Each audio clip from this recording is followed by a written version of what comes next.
Hello, I am Ty Gross. I'm very privileged and honored to be at the home of Mr. Mason. Mr. Mason has graciously consented to spend a few moments of his 62 years with me. And let me ask you a first question here. When were you born and where was your birthplace? I was born February the 9th, 1932 at 611 Washington Avenue, South Media, my present residence. Okay, what do you think made it possible for you to live such a long time? I would say there's many factors.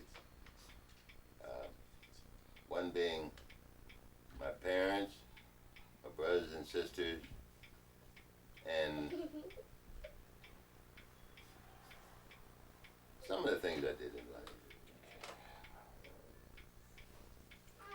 Okay, like most people, you have a lot of memories. Some of them bad, some of them good. Let's talk about the good ones. Tell us about your family ties. Family ties coming from a family of 12, 7 sisters and 5 brothers. We were a close-knit family.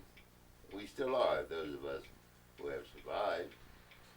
And we have family reunions every year or every other year. And we enjoy each other. We understand each other. We help each other through tough times and good times. Okay, can you tell us anything about your ancestors? Who had been slaves? I don't know. That would be more on my father's side because my mother was an orphan. And all our relatives that we know of were on my father's side. And those people whom we would ask are now deceased. Did you know anyone other than your family of African ancestry who had been a slave? No, not right offhand. Although we did have quite a few strange cousins come in when I was little. Can you tell us anything about your great-grandparents? None.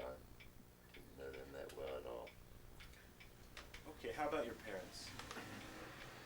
My parents, my father, Samuel Evan Mason. I thought he was the greatest man in the world. He was born and raised out. Presently, it's now a cemetery out across from Pulsation. There was a farmhouse then. He rode in to media to see my mother here at this house and courted her and married her. My mother was taken from an orphanage in Philadelphia and raised by the Quakers, who gave her this house, plus a nanny to take care of her. And out of that marriage came 12 of us, 13 of us, thumb snatchers. Okay. Okay, and how about your brothers and sisters? Anything special, you mean? Yeah,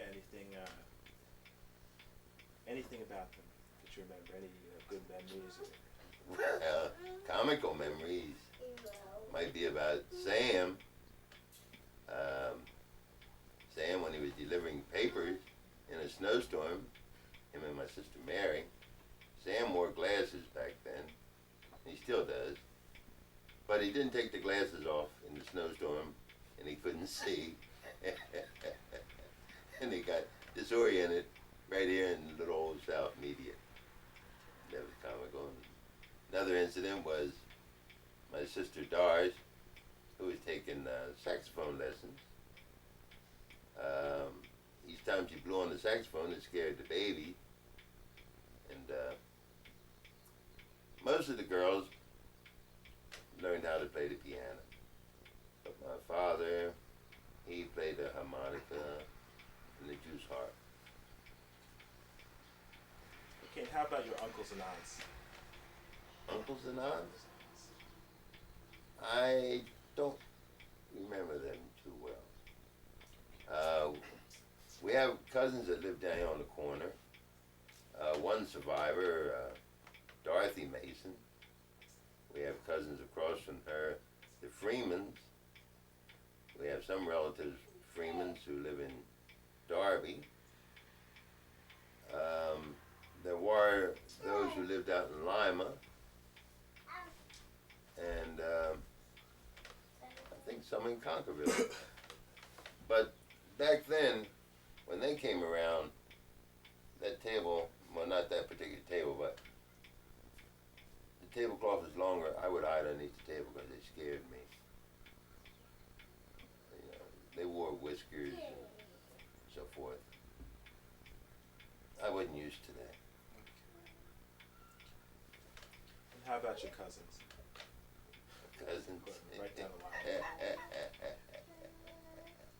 I would say the closest cousins were the Freemans who came up from Delaware and finally settled in Darby. When they first came up to visit us, never seen running water or toilets and so forth. And each time they came, they would turn on the water, they'd keep flushing the toilet and so forth. They were like they were not quite housebroken. But now my cousins who lived down the corner, they came from Conkerville, and they were a little more used to, how should I say, modern convenience. And I got along fine. Okay, how about your children, grandchildren, and great-grandchildren? Well, myself, unfortunately, I do not have any children. I only have 3 wonderful stepsons. I was fortunate to marry and have 3 wonderful boys who consider me their father. The one who is now 31 was only 2 months old when I met their mother. And the boys have never been disrespectful to me, and I'm the only father they really knew. They were born in Germany. They came over here and brought them over in '66.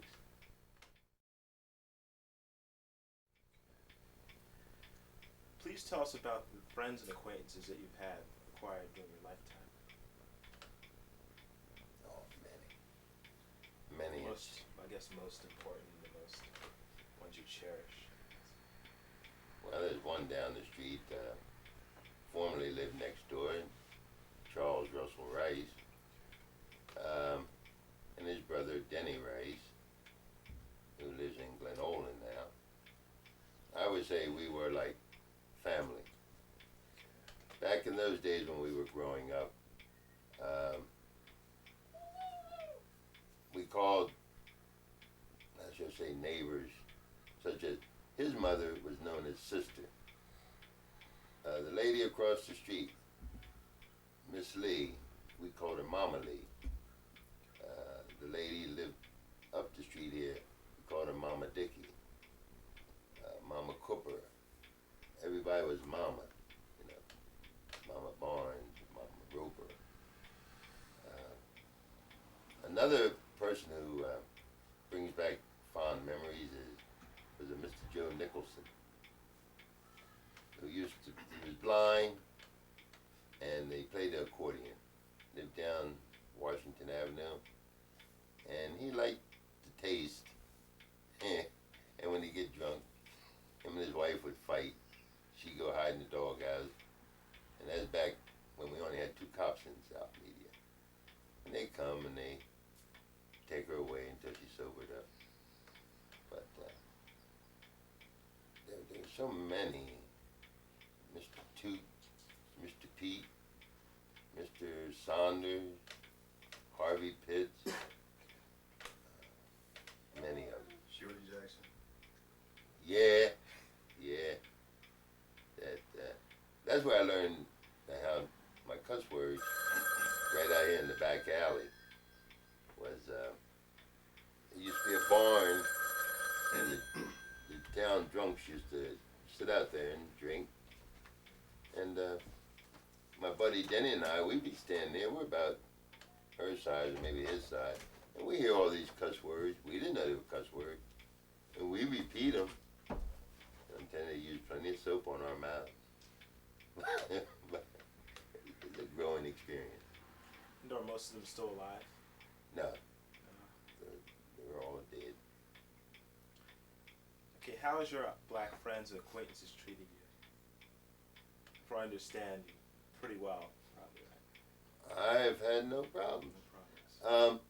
At first, acquaintances, when I came back from Germany with a white wife, some felt as though I had betrayed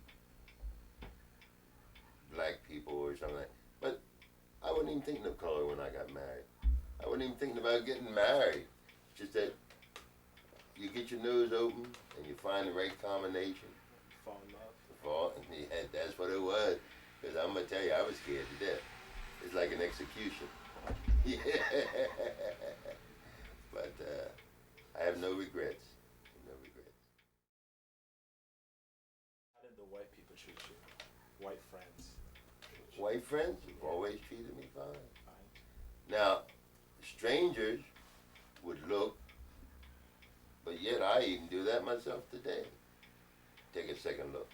But here in South Media, it had always been integrated. In fact, I would say it's more segregated now than it was when we were growing up. Yeah. Yeah. We had our two-room elementary school, blacks and whites. Went to Wallingford, blacks and whites. Another property, blacks and whites.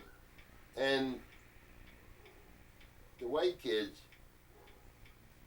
that had money, came from old money, they knew how to treat you more so than those who came from the poor. It was, but we all got along fine. Okay, and what about other races other than black and white? Friends that you've had? Have you had many? Not here in the States. Made friends on Okinawa, Formosa, Germany, wherever I went, Mexico, Puerto Rico, especially had Puerto Rican brother-in-laws. You know. Okay, they all treated you with Yeah, respect. Good. yeah. In fact, in Vietnam, I got treated with respect because I gave them the respect that they deserved. In other words, like the golden rule, do unto others you would have them do unto you. Don't go there, I'm the great American and so forth. I sat down with them and ate the same dish they ate, and I never had to worry. It has been said that in the old days, most of our people would always say hello to one another, whenever or wherever they met, whether they were friends or strangers. Is this true? This is true.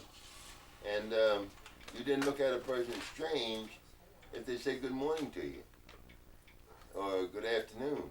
Now you say hello to someone and they look at you as, what does this person They think want? you're after something. Right. Exactly. They think you want something, you know?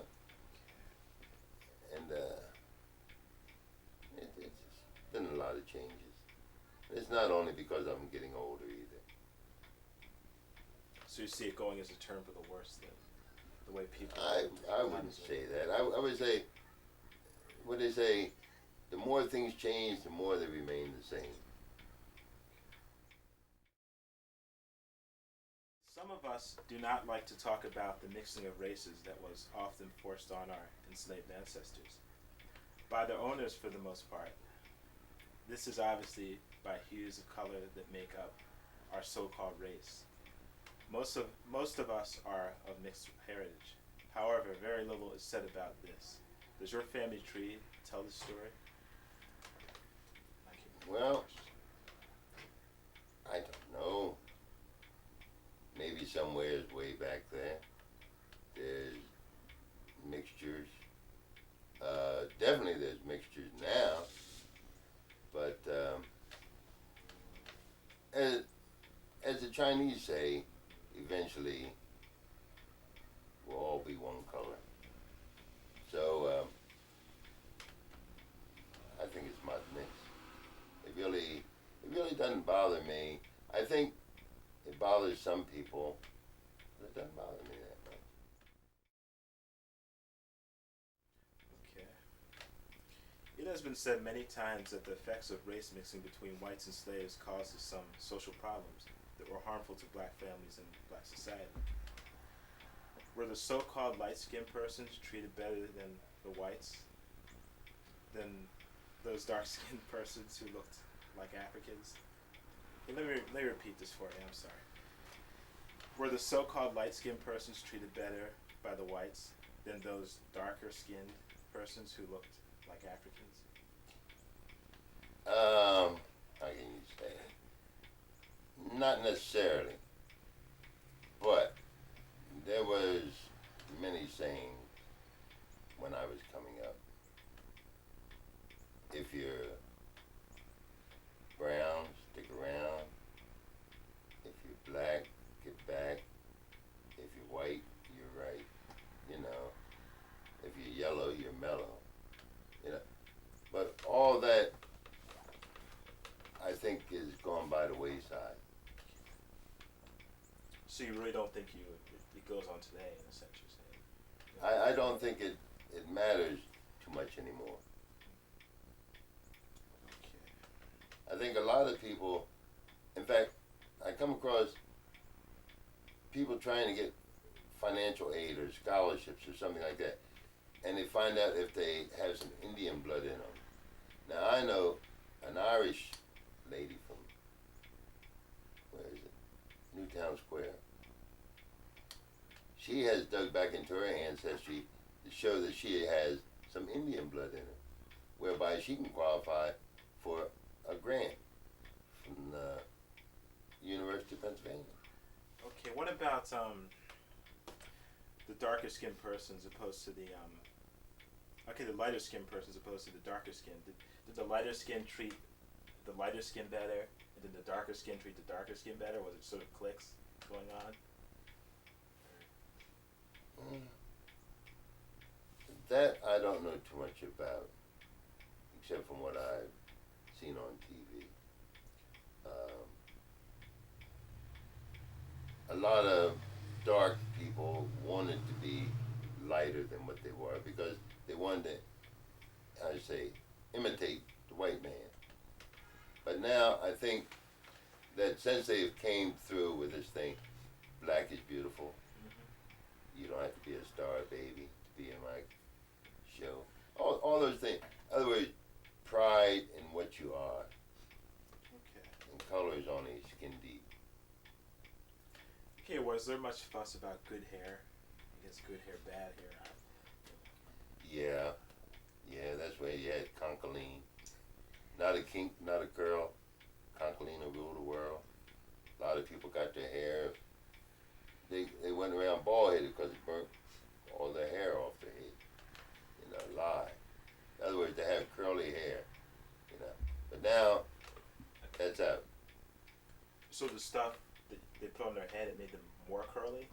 Oh yeah, Concoline would make your hair curly, Okay.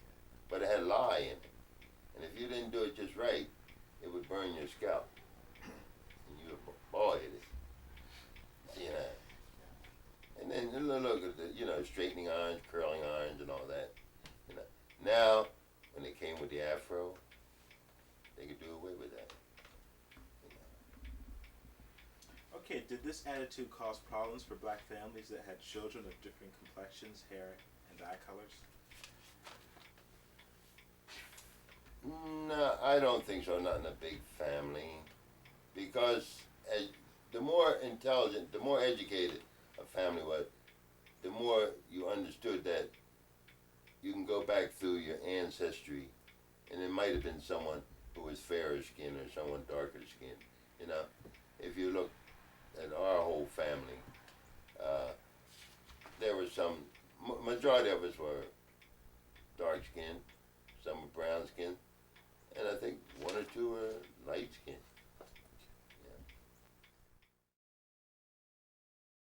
In the past, past, preferred housing was openly restricted to whites only. Our people were unusually restricted to buying homes that were no longer considered appropriate for whites or segregated from whites. Please describe the homes in which you have lived and their locations. That's a very easy one. This house right here. That I was born and raised here. And at the time, this section was known as the black section. Up across from the far house was the white section. Down at the end of Washington Avenue was the white section. But you had Leeper Street. We were segregated, but yet there were whites intermingled. Okay. You know. What year was this around? When I was born, 32, up until, I would say, after the 50s.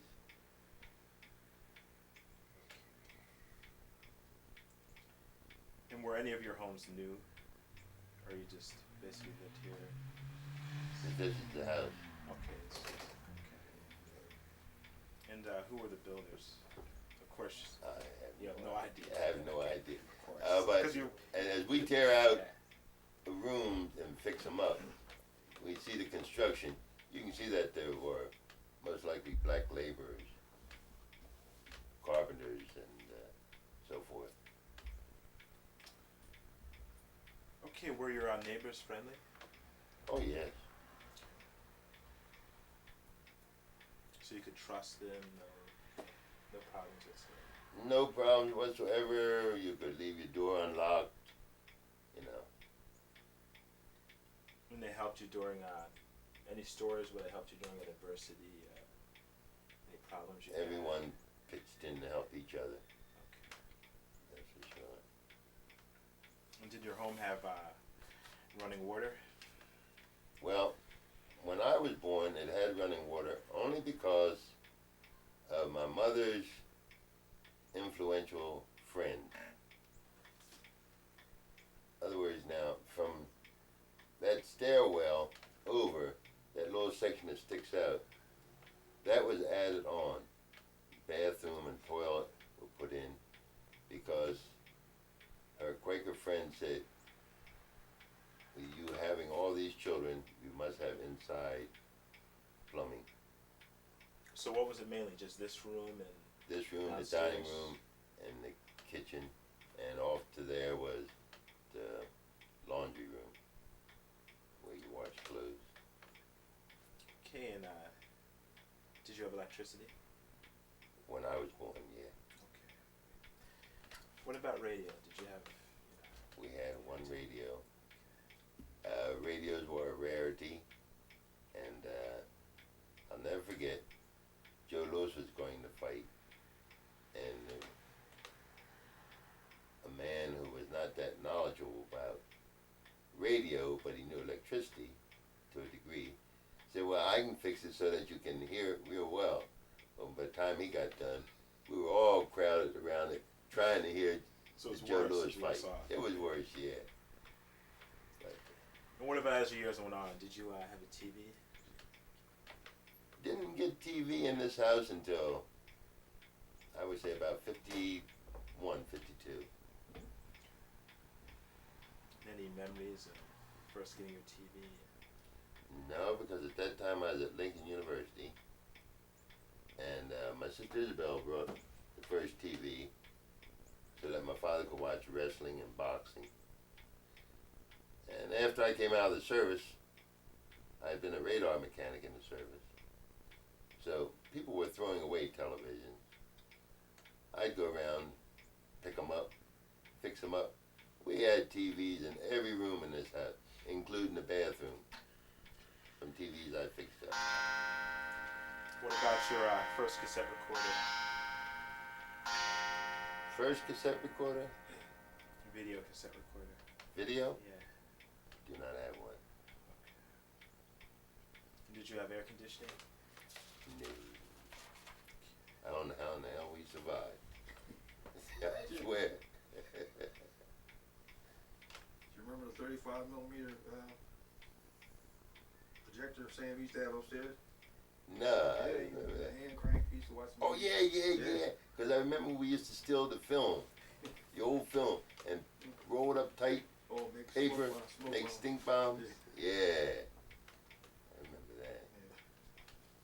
Okay, going back to when that section was put on the house, you said you had toilets, and they were, I guess it'd be inside then. You had toilets. Or was it outside? When they put that on, yeah, they put inside plumbing in. So it was okay. Prior to that, there was a toilet outside, and also the well was right underneath the house. So it's a wonder we all didn't have cholera or something, because the wells and the cesspools were so close together. It couldn't help but be, leakage. But we had a doctor who came free of charge, another friend of the family, and inspected us all, gave us our needles, and so forth. Dr. Quaker was her name. What about just living in South Media? Do you enjoy living here? South Media was the I think greatest. it's a nice place to live. It was a nice place to live. It was back when, now right next door here, I would say in the past 4 years, the house next door to us burnt down. The distance between the two houses is about like this. The house went up around 3:30 in the afternoon. Volunteer fire companies and media kept our house from going up by keeping a fire cannon going between the two. The house next door to us was closed. Across the street from that new house down to the corner belonged to one lady. That was Mama Lee. She had the estate in South Media. Have you ever needed any services from the city of Media? Media, or you mean Nether Providence? I mean, where you live now. Yeah, I mean, from Nether Providence, which is Nether Providence. I mean, right here in this, I guess. And yeah, Yeah. which South Media is part of Nether Providence. Okay. We just call it South Media because we've needed service, and once we called, we got it. Largely due to the people my mother knew. My mother was quite active in the community, and once we complained about not being enough street lighting here in South Media. So the service is very satisfactory? Definitely. Okay.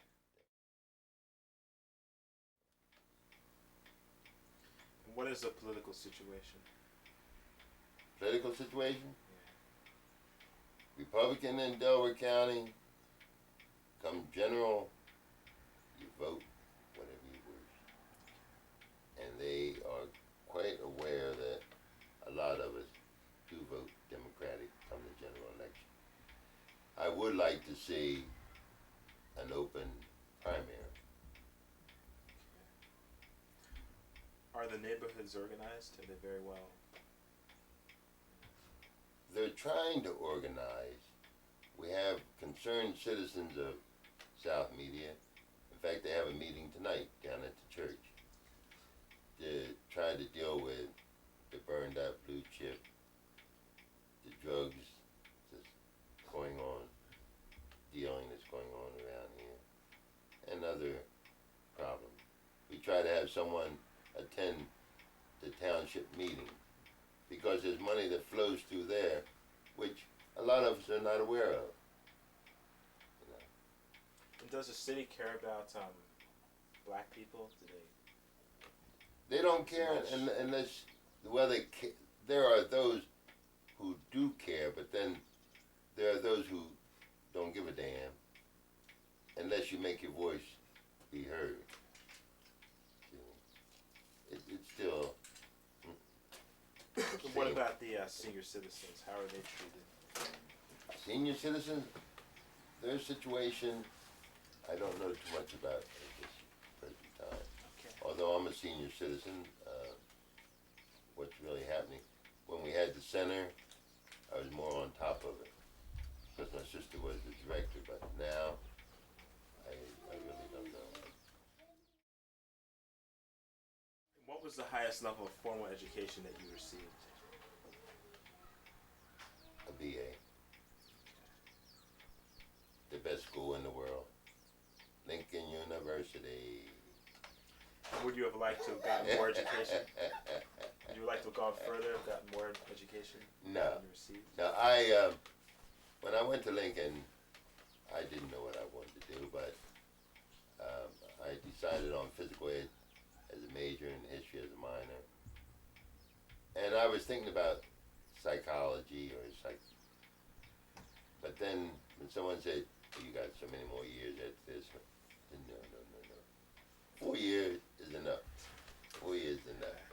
And so after my graduation from college, I celebrated for 2 weeks, joined the Army, get my military obligation over with, and I liked it so much I stayed in 12 years. Okay, I still want to ask you a few more questions about your schooling. Did you attend kindergarten? No. No.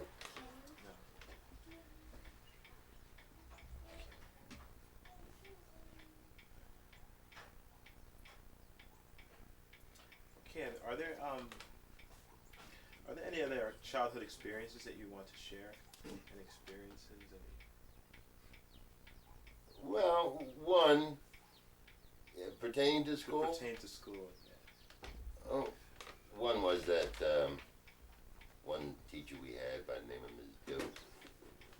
Each year when she got her supply of yardsticks, they gave her an extraordinary supply of yardsticks because Ms. Dope was very liberal with the use of the yardstick. And she broke many a yardstick up in front of the class.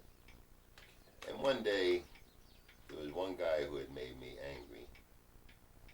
And so I squealed on him.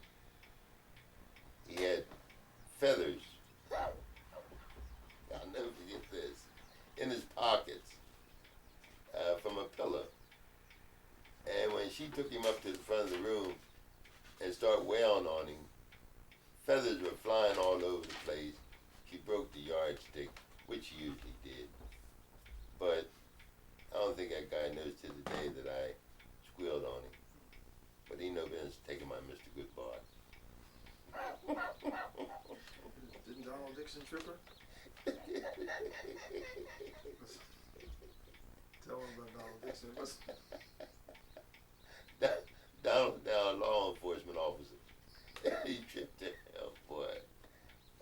Then the other thing is people said she wore a wig, so she had to comb her hair out in front of us one time, right? Who was that? Which one was that? Mrs. Dope. Miss Dope. I didn't know if she had a wig or not. No, she didn't have a wig. But she was accused of wearing a wig. I know she washed her mouth out with soap in a minute. Mm-hmm. Oh, that was old green soap. Not that bar soap, but green soap. Yeah. Then she hung Deborah Briscoe's panties on the radiator when she wet herself. There, watch.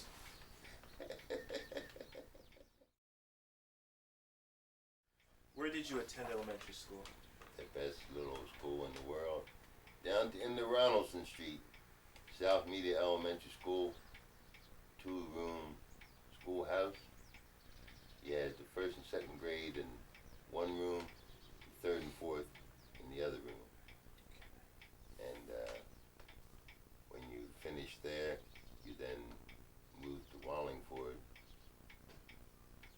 and you went to the 5th and 6th, and then from there you went to the high school, 7th through 12th. Okay, and what kind of textbooks did you use? I'll be darned if I can remember. We used Dick and Jane, I know that. And they told us stories. Can you say Dick and Jane when you meet Dick and Jane? Dick did this, Jane did that. You know, it wasn't complicated reading at all. Oh, okay. And then were the textbooks new, or any of them? Oh yeah. And what kind of instructional materials did the teacher use? The blackboard.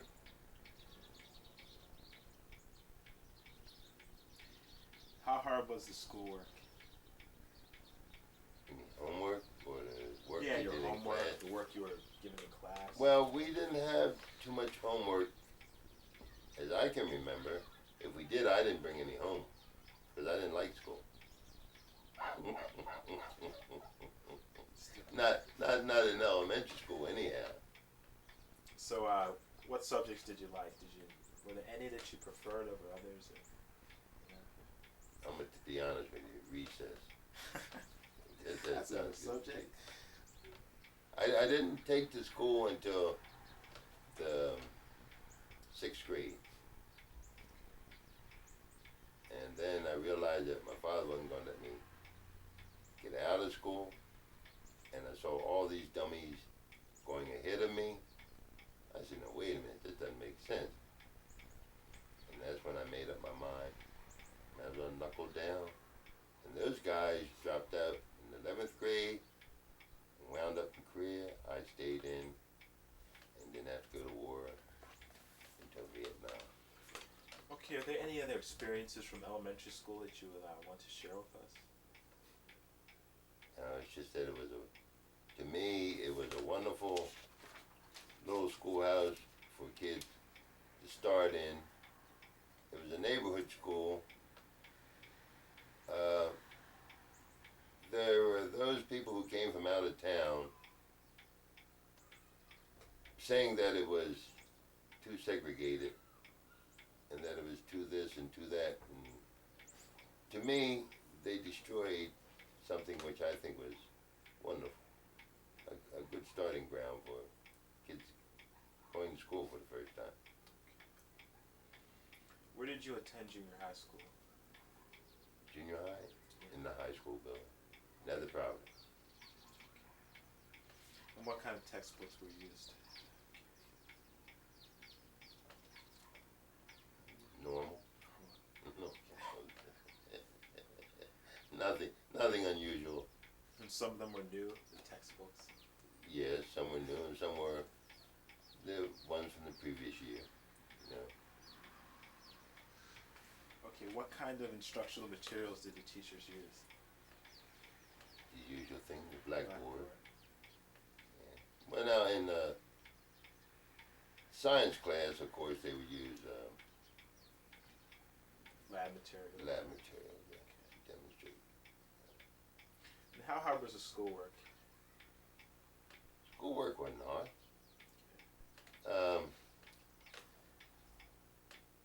It's what if you listen, and if you read the material they told you to, it wasn't hard at all. And did the teachers act like they wanted you to learn? That's for darn sure. What I liked about Nether Providence at that time, it was a small high school. You start seeing a counselor in the 9th grade, and the counselor directed your course of study from the 9th grade on through the 12th. Say, for instance, I wanted to be in a general course, but they knew I had the capability of being an academic, or what do you call it, college prep, or whatever.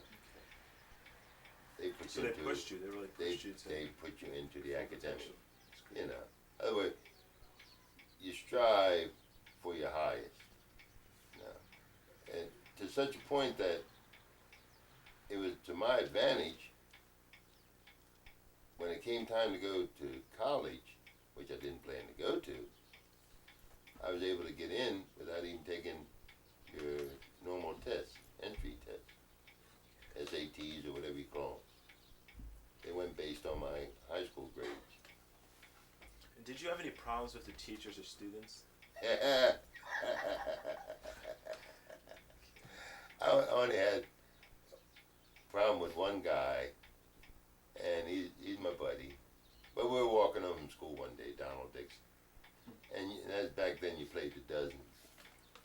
And we got to each other pretty good. So we had a little fight on the way home. As to a teacher, one teacher, English teacher, Mr. Ectornock, they used to call him Captain Muncie, the upper grades. So when I got in his class, I had a dislike for the man without even knowing him. And an incident one day where he was walking around with papers, passing them out. My foot was slightly out and all. He kicked it in, you know. And I had said something about, well, if I had been an upperclassman, they rocked your chops. Out, down to the principal's office. I got kicked out of school. The next day, my mother took me back, and we were before the principal. And then after my mother left, my mother walked her way home. And she was up in age then. But Mr. Ectornock and I, we sat down and talked the whole thing out. Come to find out that he wasn't a bad guy at all. In fact, after I graduated, he came out to Lincoln to watch my wrestling matches, watch some of my football games. You know. So, other than that, high school was pretty good. Okay, so overall, did you like junior high school? Did you enjoy it? I liked high school. And what subjects did you like? Math. Math. I started to like English after we had this falling out, you know, and mechanical drawing. And are there other junior high experiences that you would like to share? Well, I received some awards in high school, which was unusual for blacks back then. I received the Grub Award for Outstanding Student. Also received the American Legion Award, Smith Howard Post, for Outstanding Student, which was unusual for blacks back then.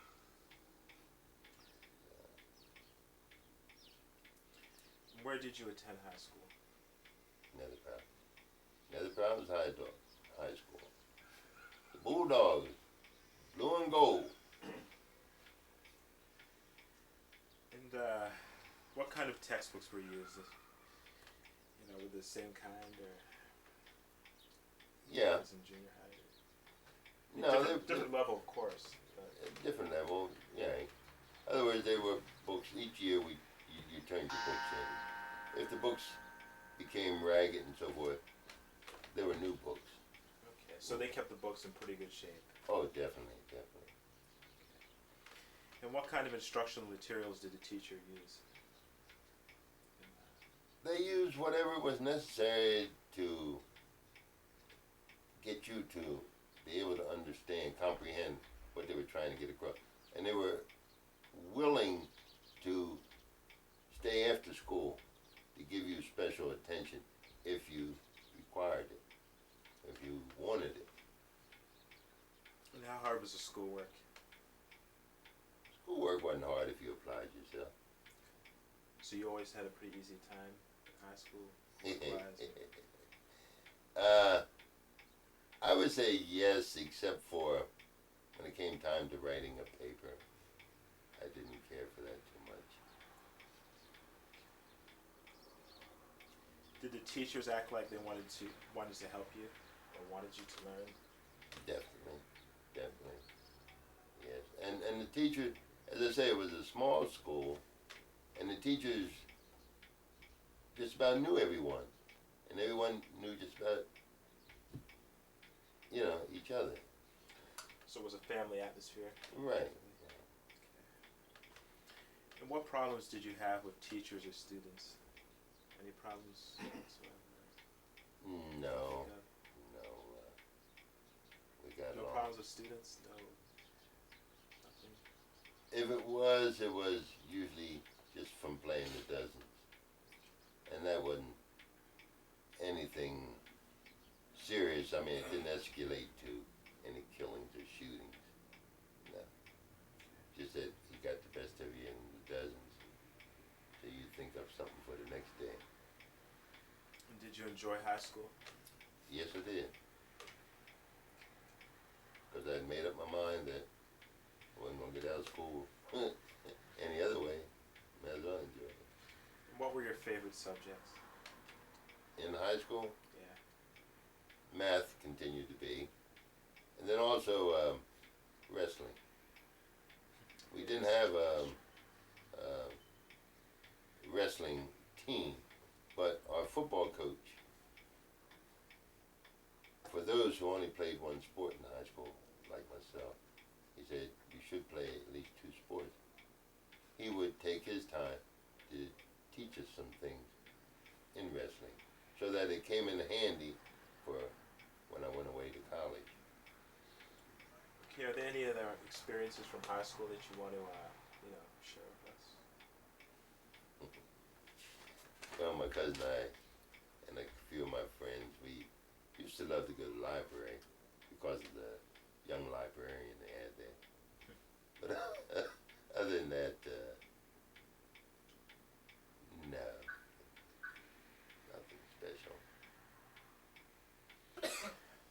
Okay, what college or university did you attend at the undergraduate level?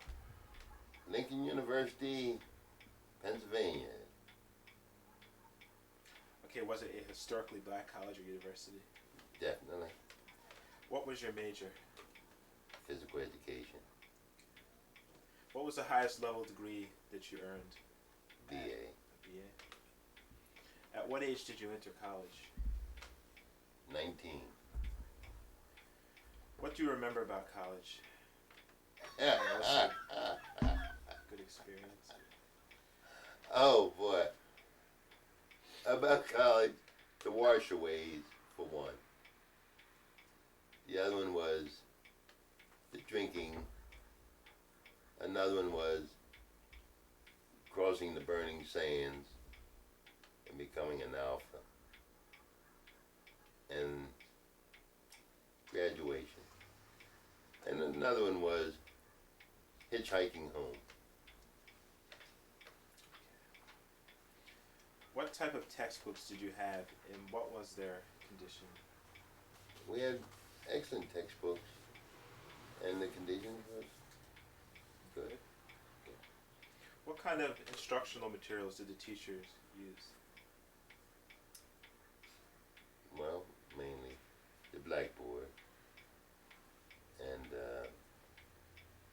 some props. Yeah, if there's biolab, you had lab material. Well, I steered away from Of lab. course you, okay. I steered away from lab. And did you have a cafeteria?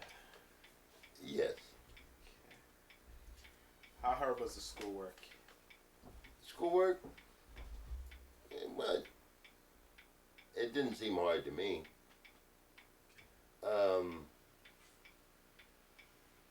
How can I say this?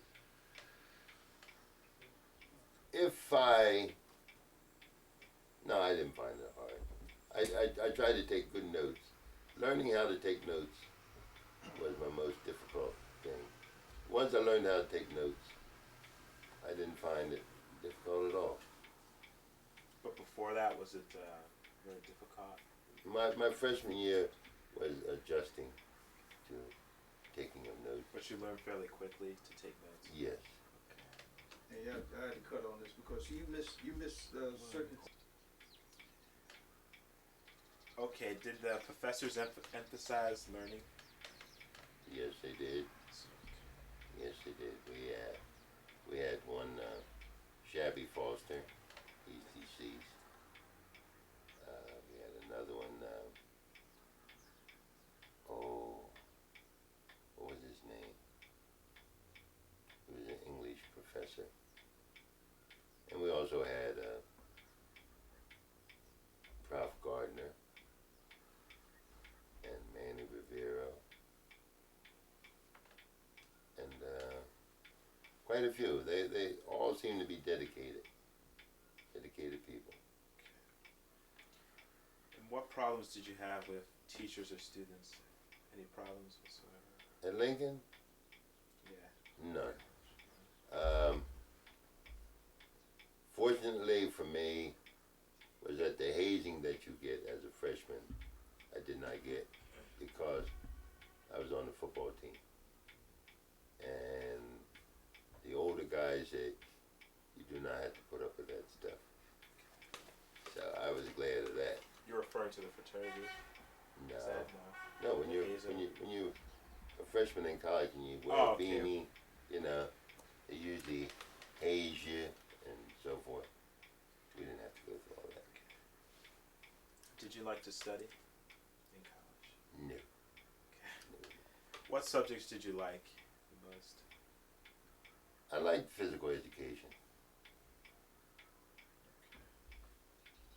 Are there any other experiences about college that you want to share with us?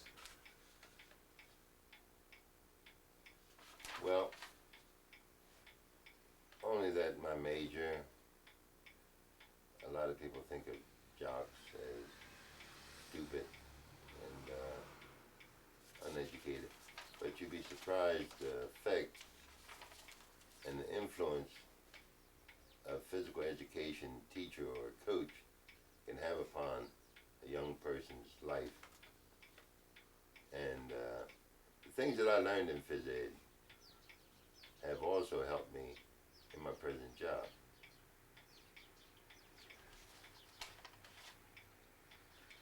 Please tell us about the school buildings in which you studied, beginning with your first school. So going back to elementary school. Tell us about the building. The building? Yeah. Okay, the first one was South Media Elementary School, down at the end of Ronaldson Street. 2-room school with a basement. Your restrooms were in the basement. No lunchroom. You either went home for lunch or you ate your lunch there. You had 2 classes in each room.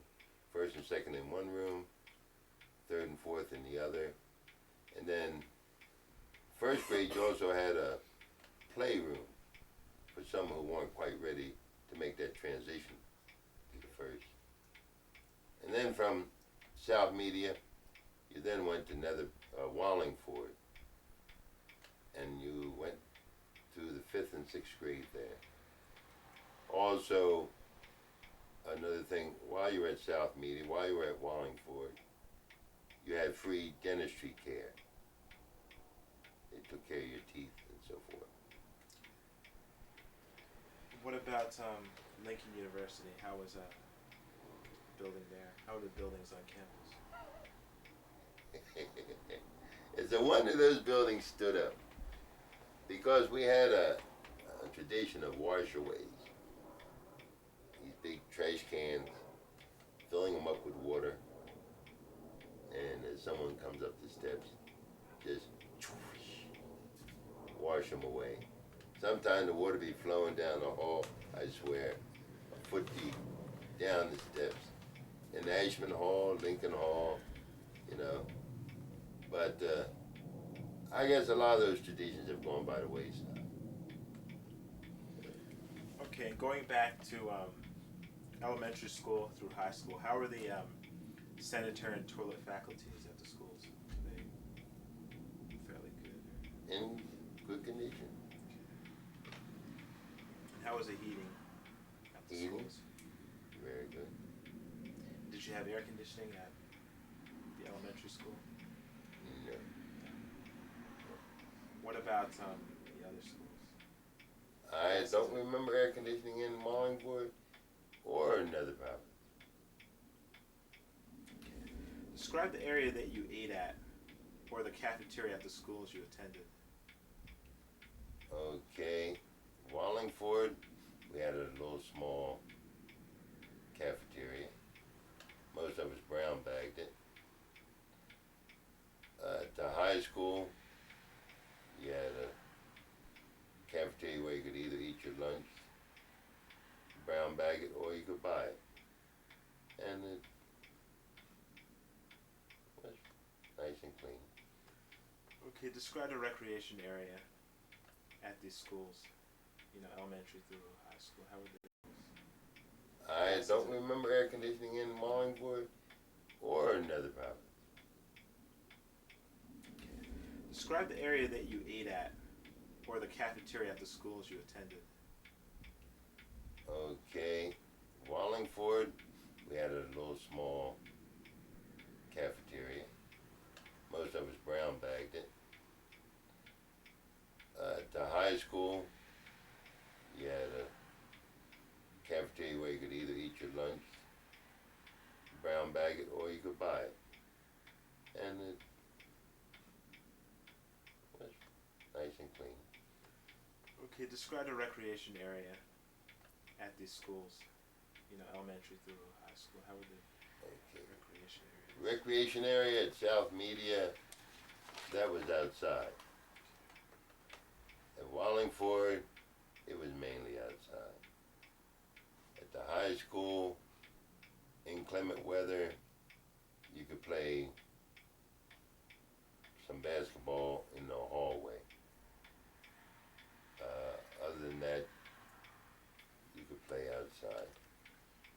Okay, which of the schools that you attended was integrated? All of them. All of them? Okay, did the teachers at all of the schools that you attended act like they wanted you to learn? Yes, I would say yes. And which of the schools that you attended did you like? I guess did you like the most? Most of all, I don't know, I would say I like them all equally. Okay. What problems did you have with teachers or students at any of the schools that you attended? Well, making a judgment of the teacher prior to getting to really know the teacher, which as I stated with the English teacher in high school, in elementary school, there was I remember a redhead elementary school teacher, Ms. Delbridge. I didn't like her. I didn't like red hair. But very few problems. Very few. Okay. Did you like school? Schools, I guess. Did you? From the get-go, no. As I grew older and found out that I wasn't going to get out any other way, I got to like school. Do you feel that your educational experiences at every level helped you in real life? Yes, I do. But also, the experiences after school have helped me tremendously. So you're able to apply what you learned in school to the outside world, no problem. I can't say without problem. I applied it, but I also had problems. Okay, are there any other experiences that you want to share with us about the institutions at which you studied? Cut after that. Nothing special, except that I think Lincoln was was in the forefront of integration way before a lot of them up north.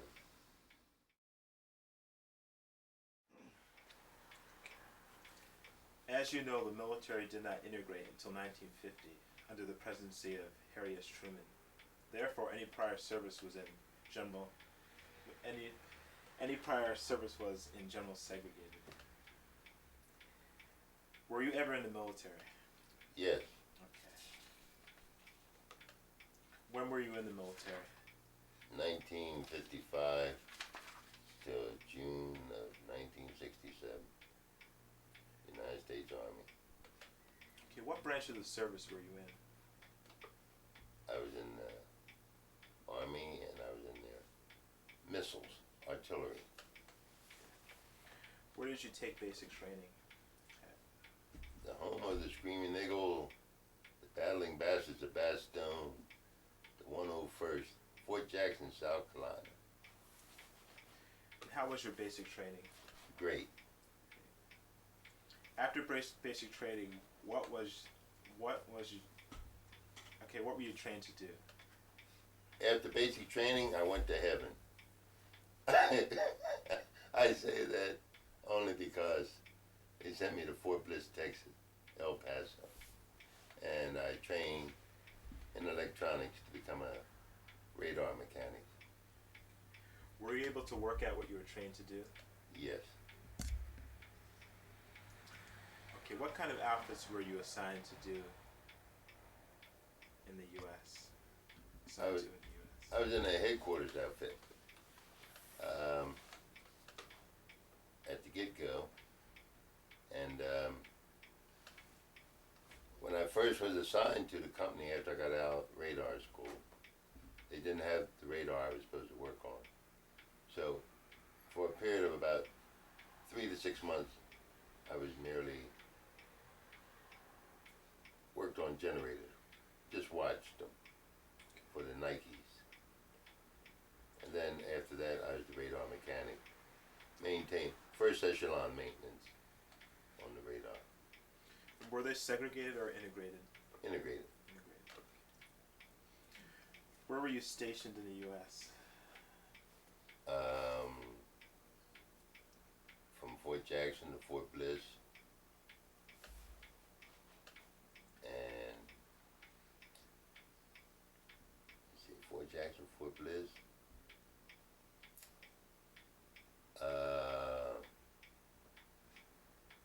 Nevada,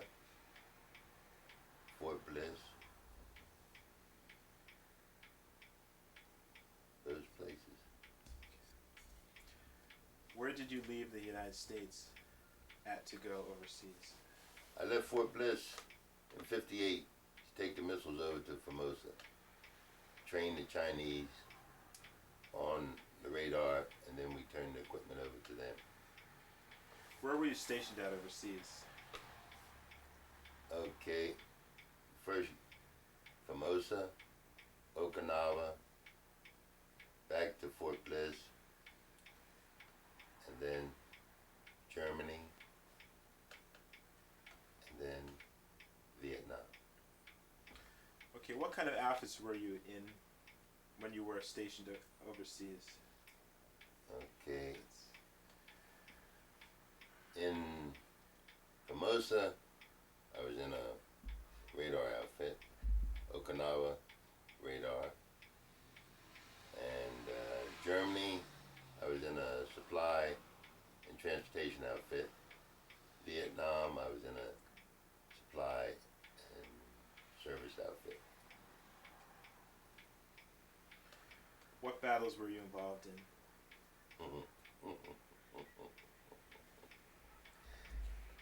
Well, when I arrived in Vietnam, I had less than 90 days to do. And I arrived in time for Operation Junction City on Easter Sunday in '67. What kind of combat activities were you involved in? None really. Convoys, hoping your truck didn't get blown up. That was all.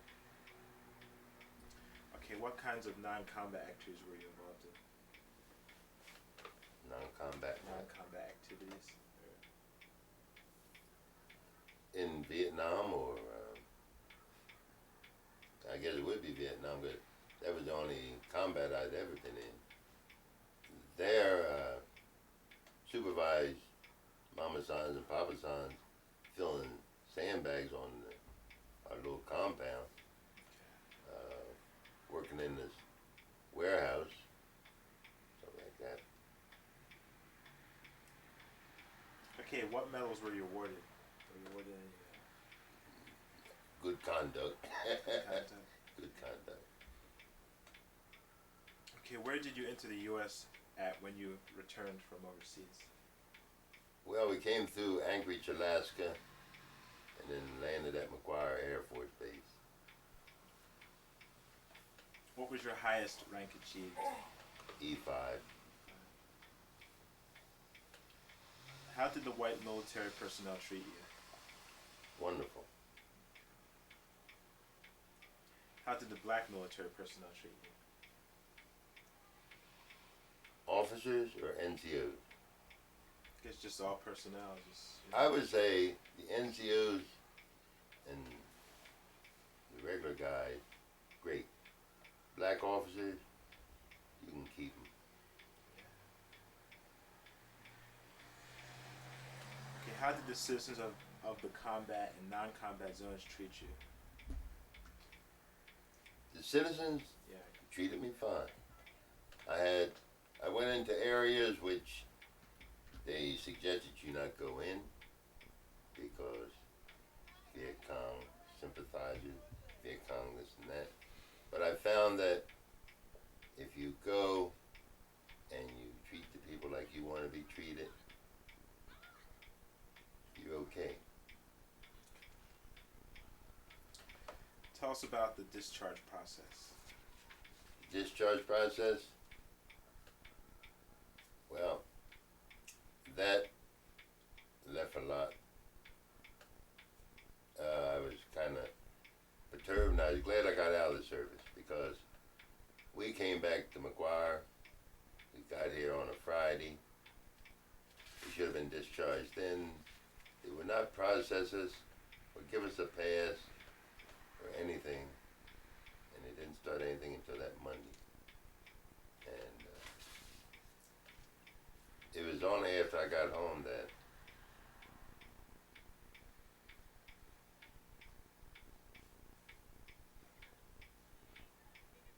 well, you know,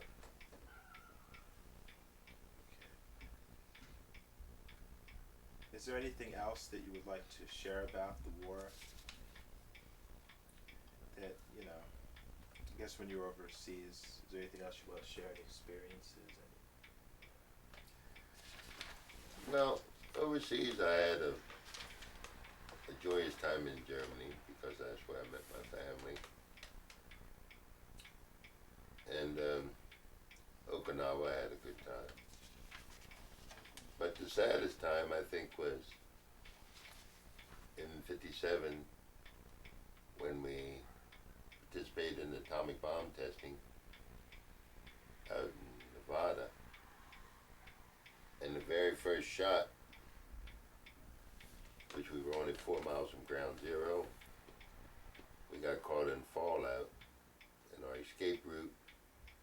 We were standing there looking at this stuff raining down on us. The dust was coming down just like rain. Word. No protective mask or anything. We had to go into ground zero and then out. And at that young age, you don't think anything about it, but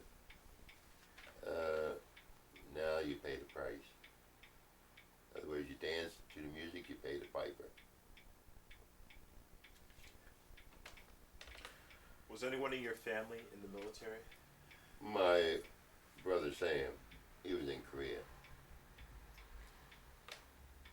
Okay, when was your brother in the military? Sam was in there in '51, right after he came out of Lincoln. And for him, was it segregated or integrated?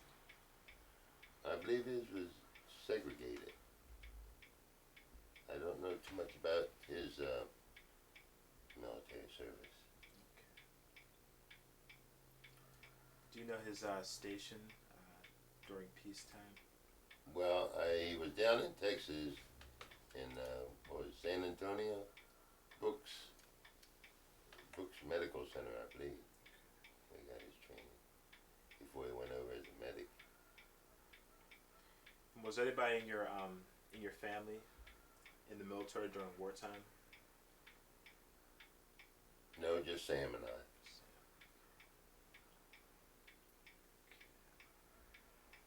Now, since then, there has been a niece and her husband were in Operation Desert Storm. My nephew Michael, he was over there in Thailand and Vietnam in the Air Force. Terry, another nephew,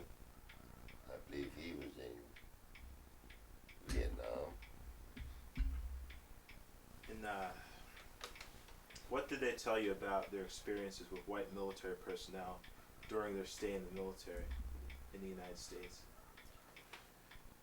They haven't spoken too much of it. No. Okay, I guess that goes the same for black military personnel. They haven't really talked much about. That was good.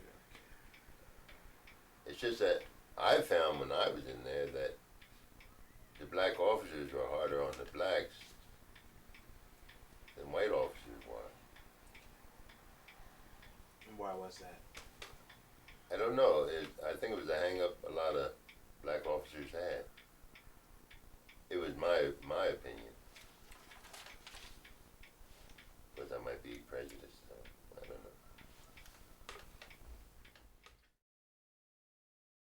Transportation is obviously very important.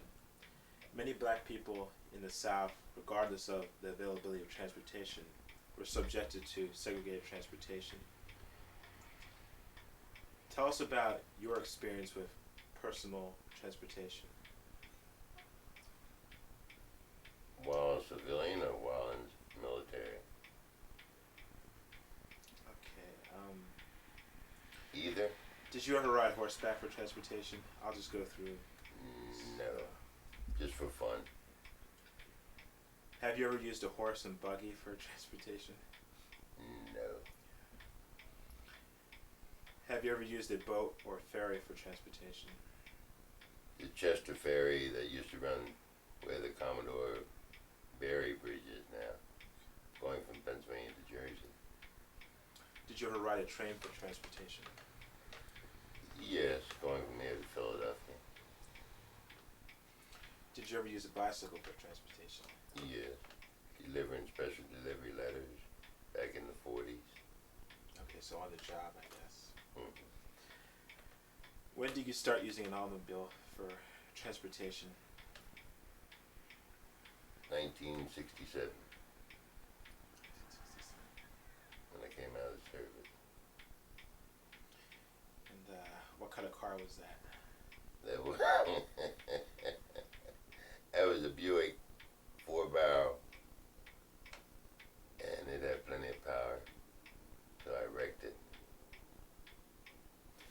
Okay, according to Robert Rusa Morton, in 1927, Negroes were not usually permitted to buy a new automobile. If they happened to buy one, they were often ran out of the automobile or had it confiscated. Is this so?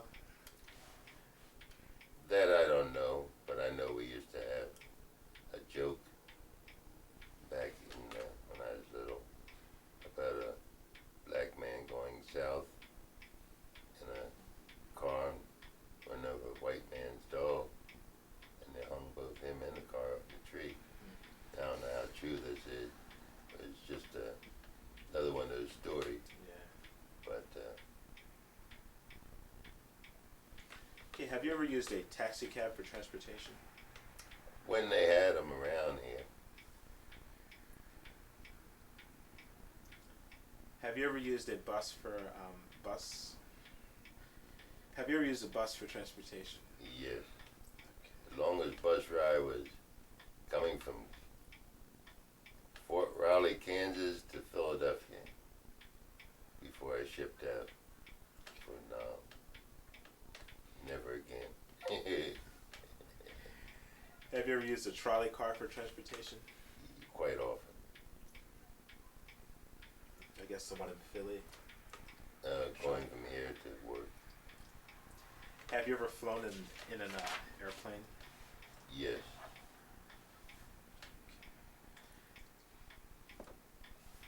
Have I ever jumped out? No. That wasn't the next question. Okay. Communications technology has advanced very much in the last 200 years. We now can communicate with people at great distances in a matter of seconds. When did you first see someone send or receive a telegram? I would say back during World War II, when someone was When did you first see someone make or receive a telephone call?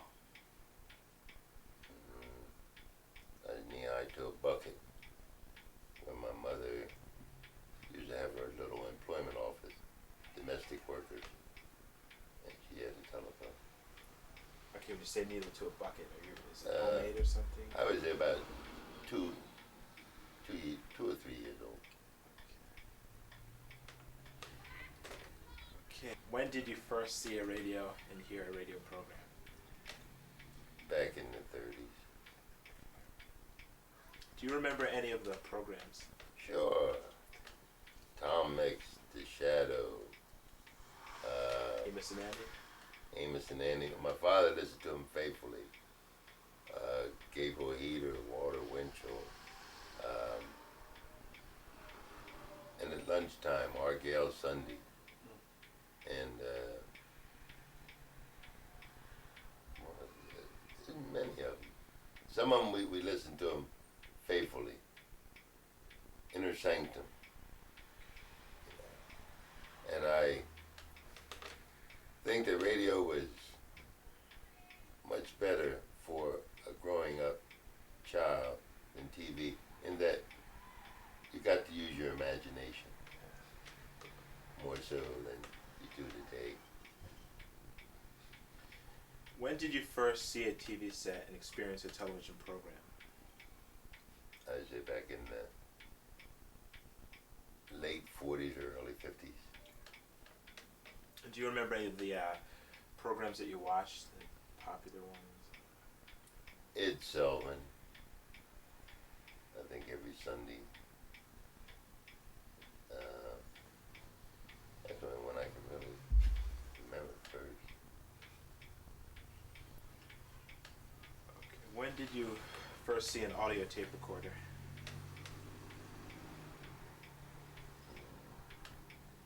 I have no idea. When did you first see a videotape recorder or camcorder? Maybe 15, 20 years ago.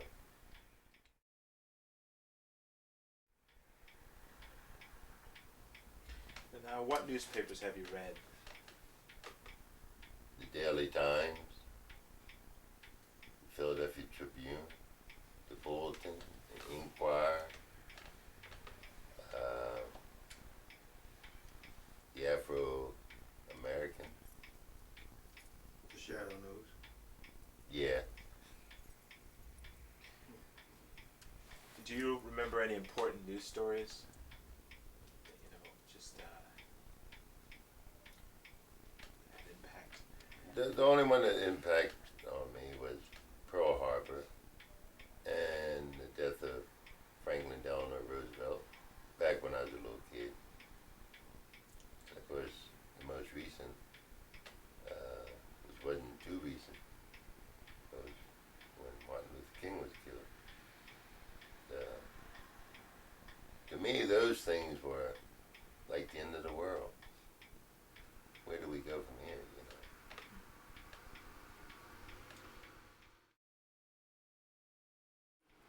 Do you remember newspapers that are for colored people? Yes, the Afro. Was the Tribune around, or is that? I don't know if the Philadelphia Tribune was out then. It probably was. Probably was. But we bought the Afro. And do you remember any important news stories from the Afro? No. I do remember some write-ups in there about Father Devon.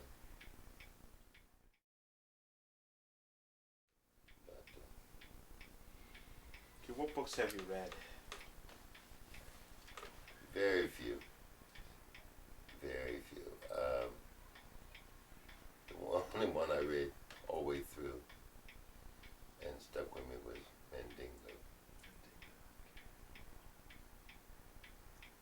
I never thought a book would captivate me to such a degree that I sat down and read that book in one day.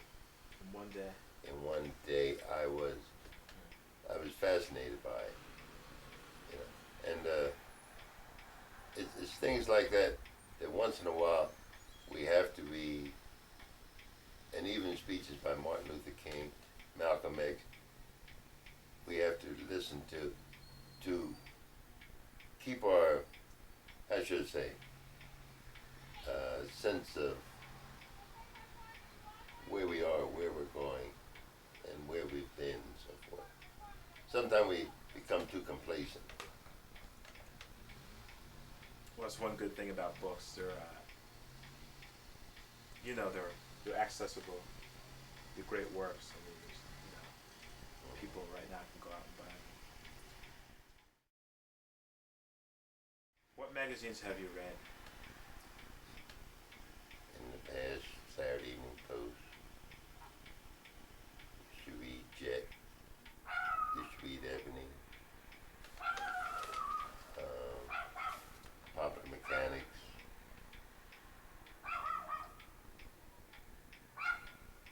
Esquire.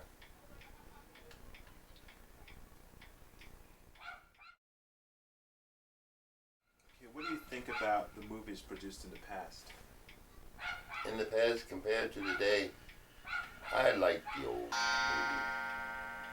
Today, I don't care too much for it. So you don't go to the movies very much? Or? Well, it's not because I don't care for the movies that I don't go. I don't go because eventually they'll come on TV. It's true, yeah. And it's too expensive. So what movies have you seen that were produced by people of color?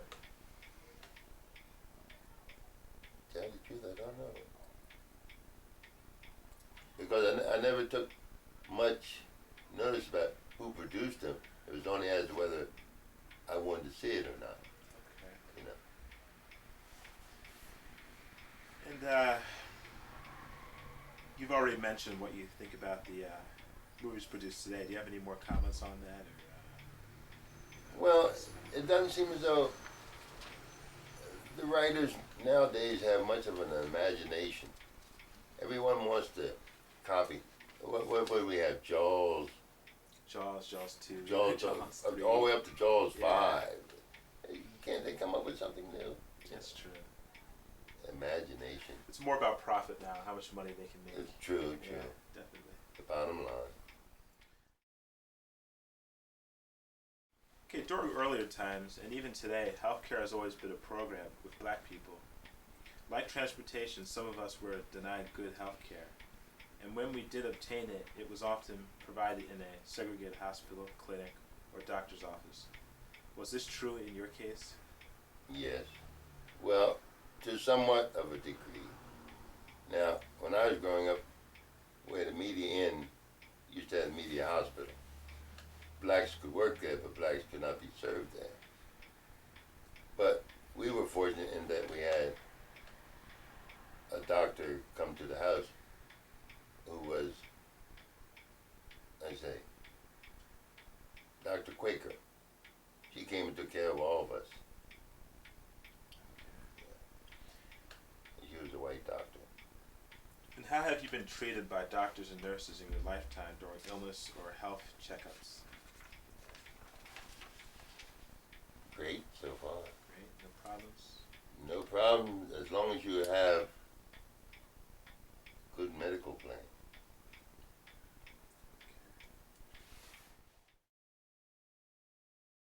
Like the other existing institutions, it is difficult to believe that insurance escaped the effects of racism. In some cases, people of color were able to form their own insurance companies. Can you talk about how people of color were able to get insurance? Well, as far as I know, when I was little, my parents got the 10-cent a week policies from Metropolitan. Came at life. It became MetLife, yeah. But that's what built Metropolitan, was those 10-cent policies. And then they got too big for their boots, you know. The Black church has been a powerful institution that has influenced much social change in America. It is very apparent that without the black church, very little change, if any, could have taken place. Also, the black church has also been a sanctuary from racism. Tell us about your church choirs. Okay. Well, I'm a member of Camel AME Church, but when we were little children, we went to South St. Paul. The choir, I don't know that much about it except that my brother sang in it. They tried to get me to join, but I wasn't for it. It interfered with other meetings I had to go to. Tell us about the activities of the pastors of your churches. Well, as I say, South Media had two I used to like, Reverend Gibbs and another reverend. They were pretty active in that church. Over at Camel, the one that I liked recently was the one by the name of Reverend Wood. He has since moved on because you had the old and the new. The old and the new didn't get along, and you know they're reluctant to change. And did these pastors visit the sick and needy? Yes. Okay, so they went to homes and In the hospitals. Okay.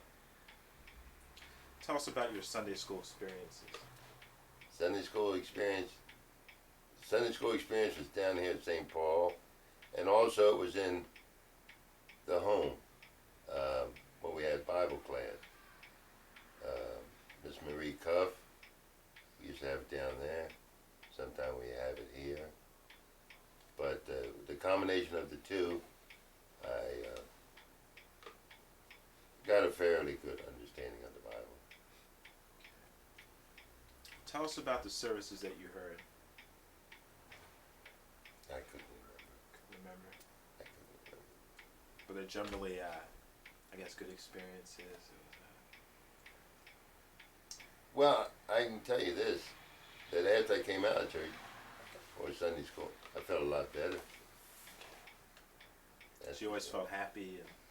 Yes, there was something there that you can't put into words.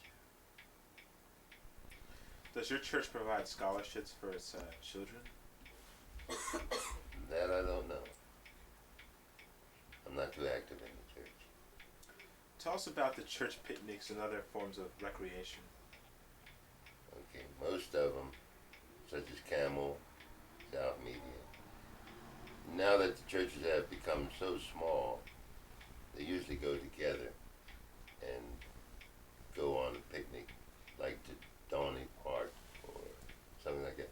Where before, when the blacks were more concentrated in one area, South Media would have enough to take a couple buses. The churches over Media have enough to take a couple buses, you know.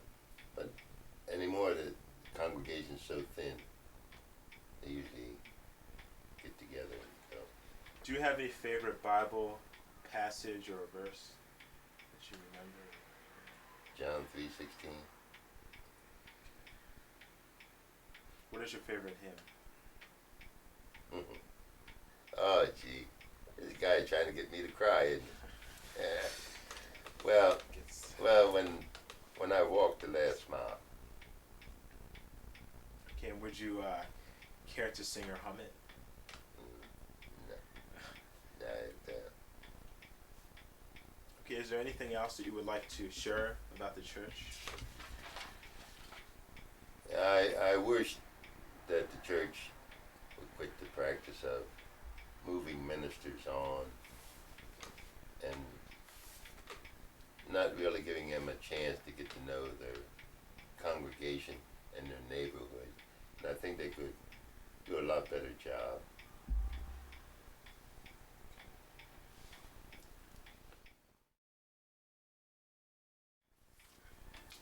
How do you feel about the individual behavior of young people today? it's the only difference between their behavior today and ours in the past is that drugs have changed the outcome. In other words, where you'd be satisfied to fight it out. Now, what they want to do is shoot it out. And how do you feel about how the young people today behave as a group? I guess it's sort of the same question, but you can, I guess, if you have anything else to say. I don't think they behave much different. They're still as loud as they used to be. How do you feel about the individual behavior of people today? Just people. People in general? Well, everyone's in a hurry. No one has time for anyone else. And it's rather sad that no one takes the time to listen. You know?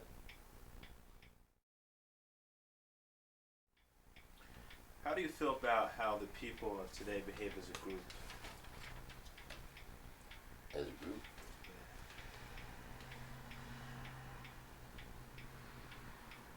Fairly normal.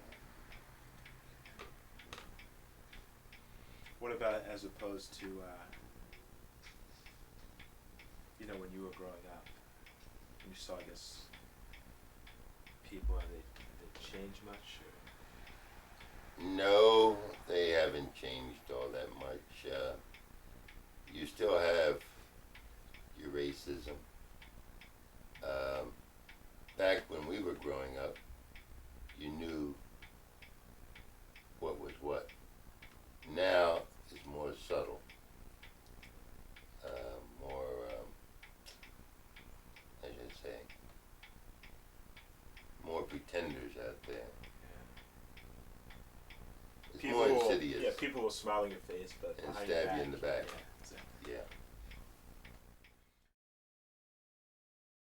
Are you or have you been involved in art?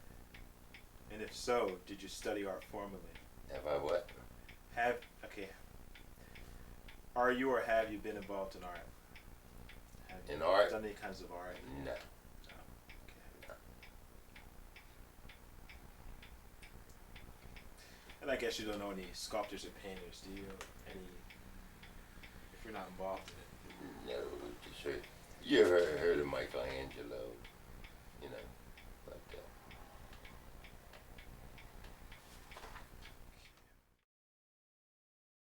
What was courting like when you were young?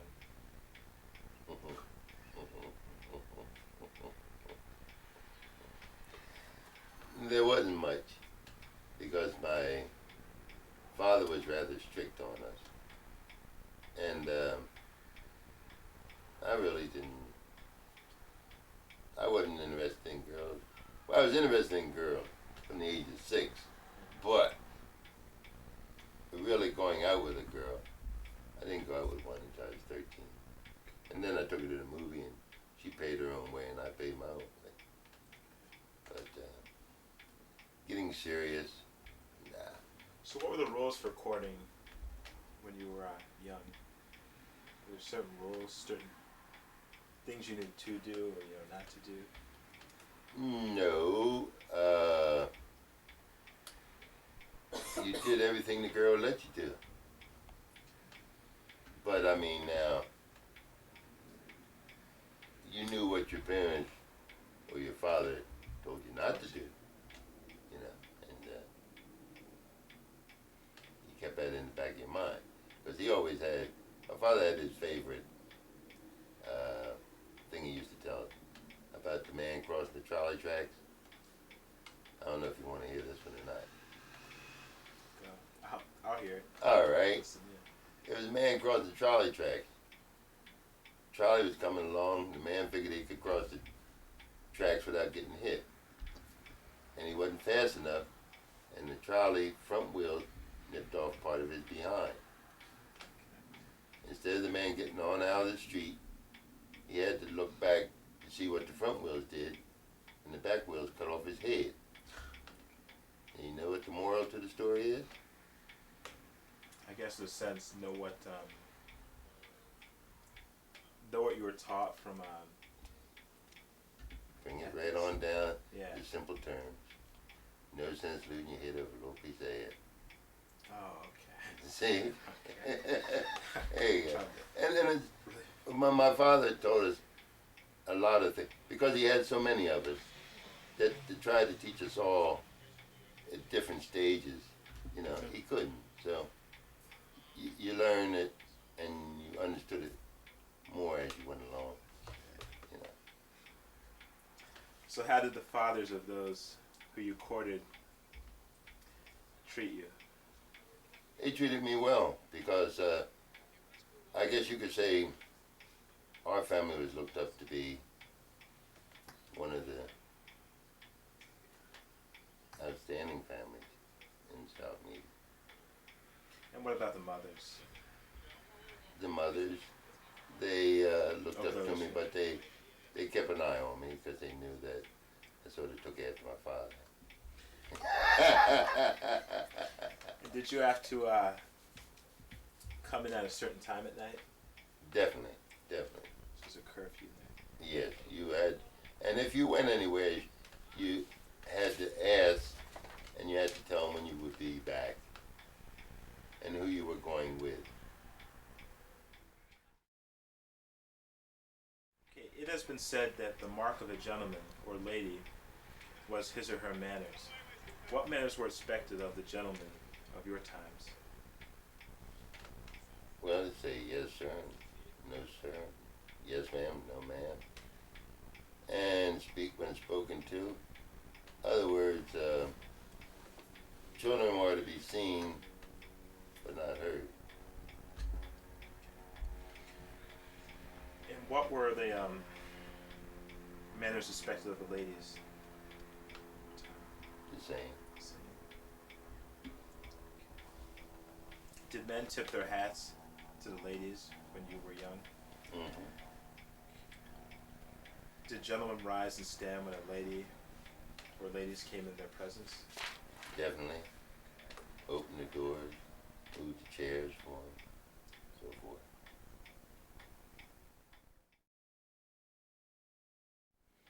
The theater was often thought of as an evil place by some black church members.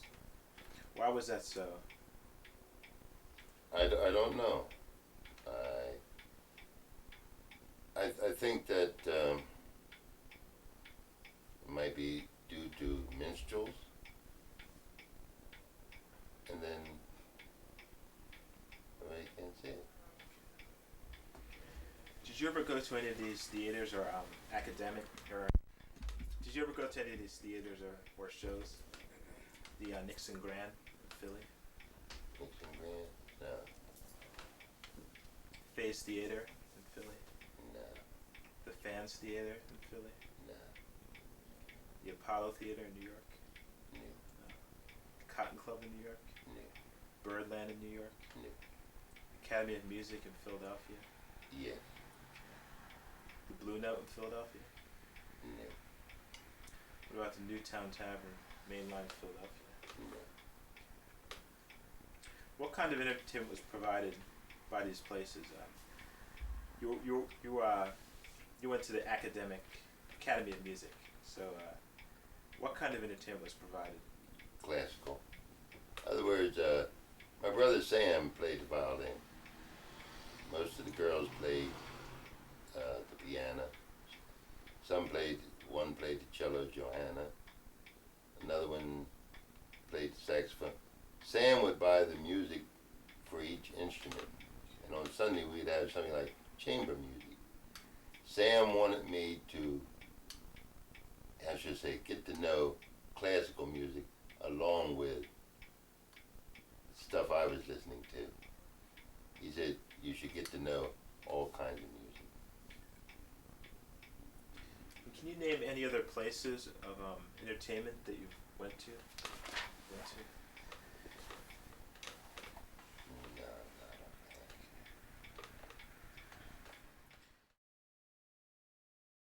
Music, as you know, is a big part of black culture. Without music, it is possible that our ancestors could have found it harder than it was to survive. Since the African instruments, such as a drum, were forbidden, singing was the only form of music that was permitted. Do you or did you know anything about these singers? Marian Anderson? Marian Anderson? Marian Anderson. Yes. Okay. Paul Robeson? Yes. Sarah Vaughan? Yes. Dana Washington? Yes. Mills Brothers? Yes. Ella Fitzgerald? Yes. Bessie Smith? Bessie Smith. Give me a pig foot in the bottle, beer. Yeah. Nat King Cole? Oh, definitely. And what did you know about him? What was his He was the first black to have a TV show. yeah. Alberta Hunter? Alberta Hunter. No. Billy Eckstine? Billy Eckstine. Yes. Mahalia Jackson? Mahalia. Yes. Rosetta Thorpe? Yeah. Rosetta Thorpe. Yeah. Thorpe. Okay. Sorry. That's alright. And Uname Carlisle? Unimate Carlisle. Uname Carlisle. Does that ring a bell? No. Okay. This is definitely not the complete list. Can you add more to the list of singers? You said Ethel Waters, didn't you? Did you say Ethel Waters? No, I don't think so. No. Ethel Waters came out of Chester. She was one of the great ones. And let me see. There were so many that I got to hear and see down what we call Bethel Court. Many of them came through there. Was that a theater? No, it was a red light district of Chester. And now you got a parking lot and an employment office there. But down at that time, you could walk from one end of Chester to the other, any time of night or day, not worry about anything. Do you know anything about these musicians? Scott Joplin? Joplin? Yeah. Does it ring a bell? Yeah, I've heard that name. But you're not very familiar with his music. No. Cab Calloway? Cab Calloway, yeah. Fats Waller? Fat Waller, yeah. Chick Webb? No, King Oliver? I've heard of it. Pete Johnson? No. Hazel Scott? Yep. She played piano. Dorothy Donegan? Donegan. No, I can't say. Okay. Louis Armstrong? Louis, yeah. Jimmy Lunsford? I've heard of it. Lunsford. Noble Noble Sissle. Sissel? No, can't say no. Louis Jordan? Yes. Arbor Ammons? No. Albert. That's Albert. Yeah. Pine Top Smith? No. Duke Ellington? Yeah. Lucky Milllinder? Lucky Millinder. Millinder. I've heard of it. U.B. Blake? I can't remember. Okay. What about Peg Leg Bates? Okay, that was the next question. Okay, good.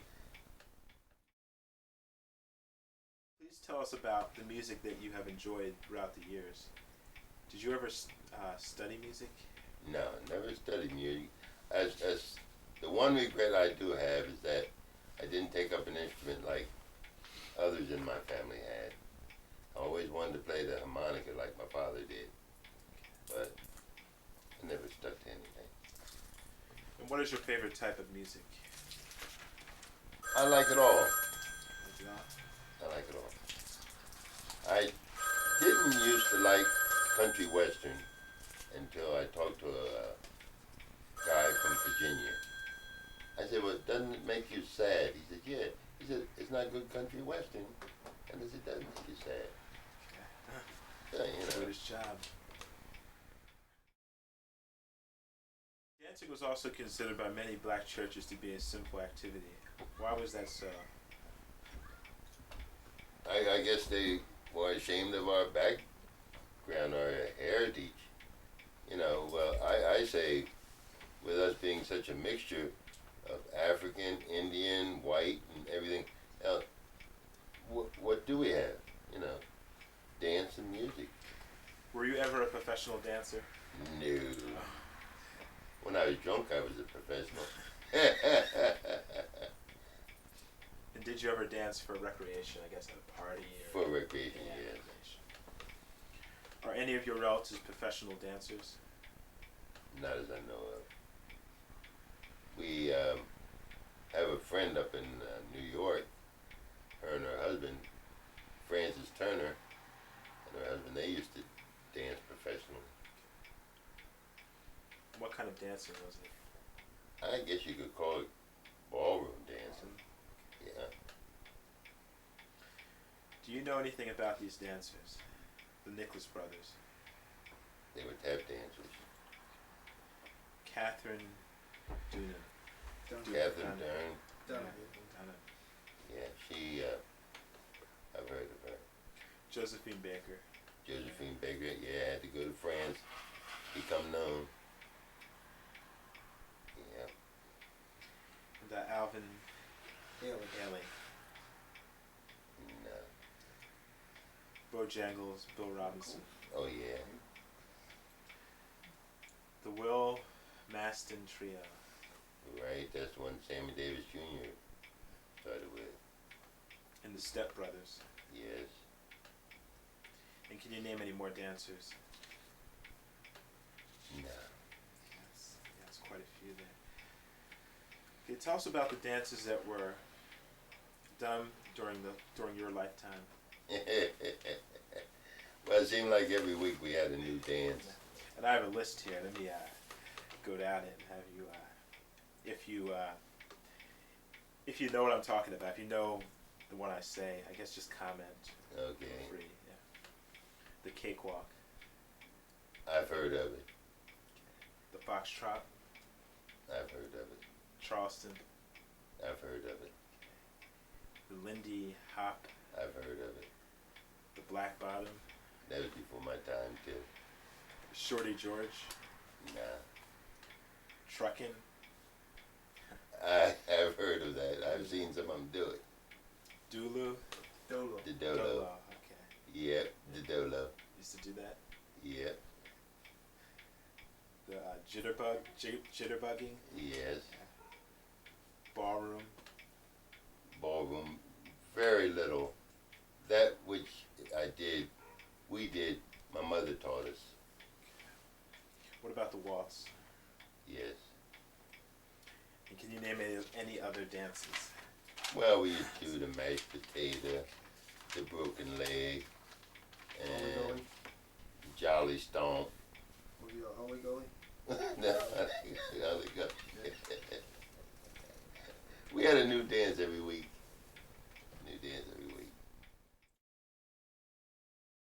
Did you ever go on a hayride? Yes, but it wasn't on a horse-drawn. It was in a truck. Okay, on a horse and wagon? Nah, On a horse and sled? nah, On a truck? on a truck. And these are all hayrides. Right, Yeah. correct. Okay. Did you ever go swimming at a water hole? Yes. A public swimming pool? No. yes. Mm-hmm. We used to travel all the way from here to the Y on Catherine Street in Philadelphia once a week. Okay. No, okay. Ever go to a private swimming pool? Anything Okay. private? No. The beach on the ocean? Yes. Okay. A splash party? No. And the places that you did go to, were they integrated or segregated? I would say they were. When I was little, they were integrated. At least the creek was integrated. The Y in South Philly was segregated, and other than that, anything I had to do with water recently has been integrated. Did you ever shoot pool? Yes, What about pitch horseshoes? definitely. I wish I had my trophy up there. You want a trophy? South Media Playground, back in the 30s. And what card games did you play? Well, Tonk, poker, and Bidwest. What other games do you play? What other games did you play that were not mentioned? Checkers. Any chess? No, I never took to chess like my brother Sam did. Did you ever go to Woodside Park? Woodside Park, one time. Buster Moat and I. Did you ever go on any picnics? Picnic? Yeah. Picnics. South Media Playground used to have its annual picnic. The whole town would empty out, and we'd go out to Smedley Park. And it was, had a wonderful time. Did you ever go to a rent party? Rent party? A rent party. No, but we have had rent parties here.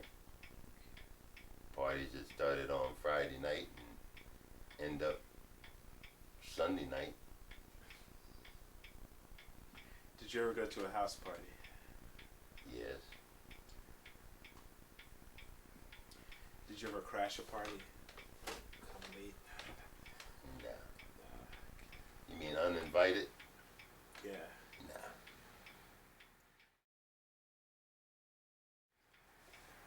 Okay, what went on at some of the parties? Like you said, you've been to a house party.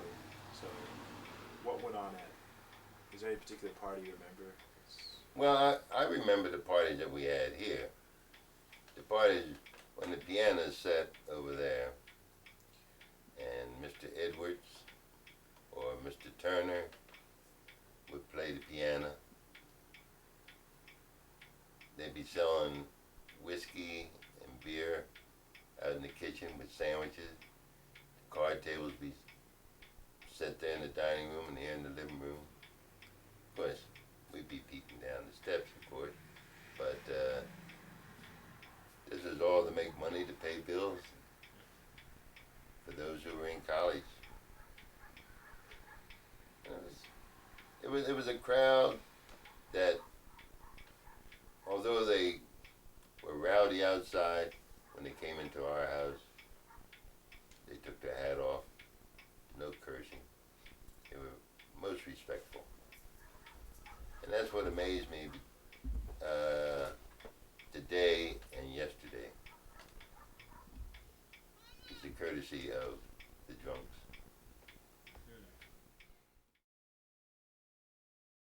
Interesting. Did you ever play Chug-a-Lug? Did I? Chug-a-lug, oh yeah. And what was Chug-a-Lug? I don't. Okay, Exactly. it's with beer or whatever you want, alcoholic beverage, and you say, here's to you, you're true blue, you're a drunkard through and through, go let us do a damn thing. Chug-a-lug, chug-a-lug, chug. And you take a whole quart or whatever what and drink it all down without stopping. Okay, so you Then drink a the whole beer next can. guy. And they keep going around, or how? And they keep going around until you fell out or whatever. Oh, I see. So Or they you ran fell out down. of beer.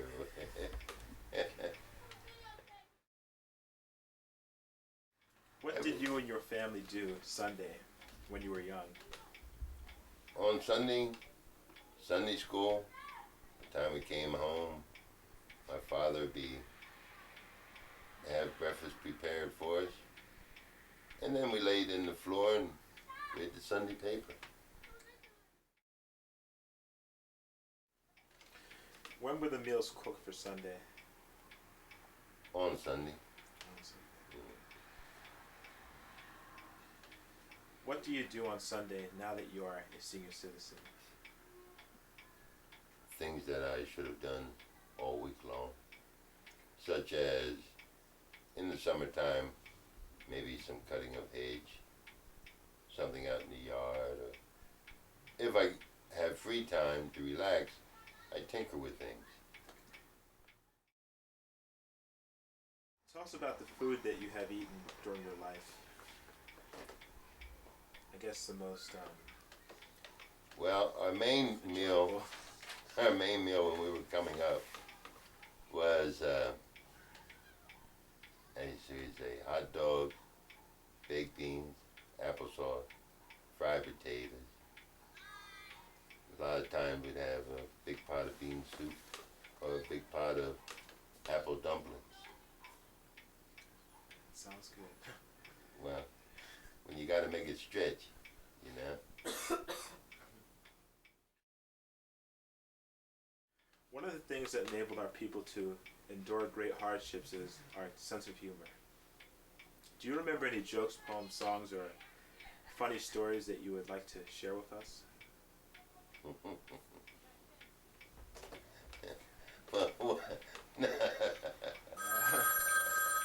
Don't know anyone. What was the man about the trolley track? Okay. The other one's That's a good too risque. Okay. Yeah. Oh, and one might be. This is a riddle. My father used to always say, "Where was the man when he jumped off the Brooklyn Bridge?" I guess in the ocean, I guess. And that was after he jumped. I don't quite. In other words, if you say he was on the bridge, that was before he jumped. Yeah. Where he was out of his mind. Okay. Yeah. Okay. Sports. Sports before Jackie Robinson, like most of the other American institutions, were segregated.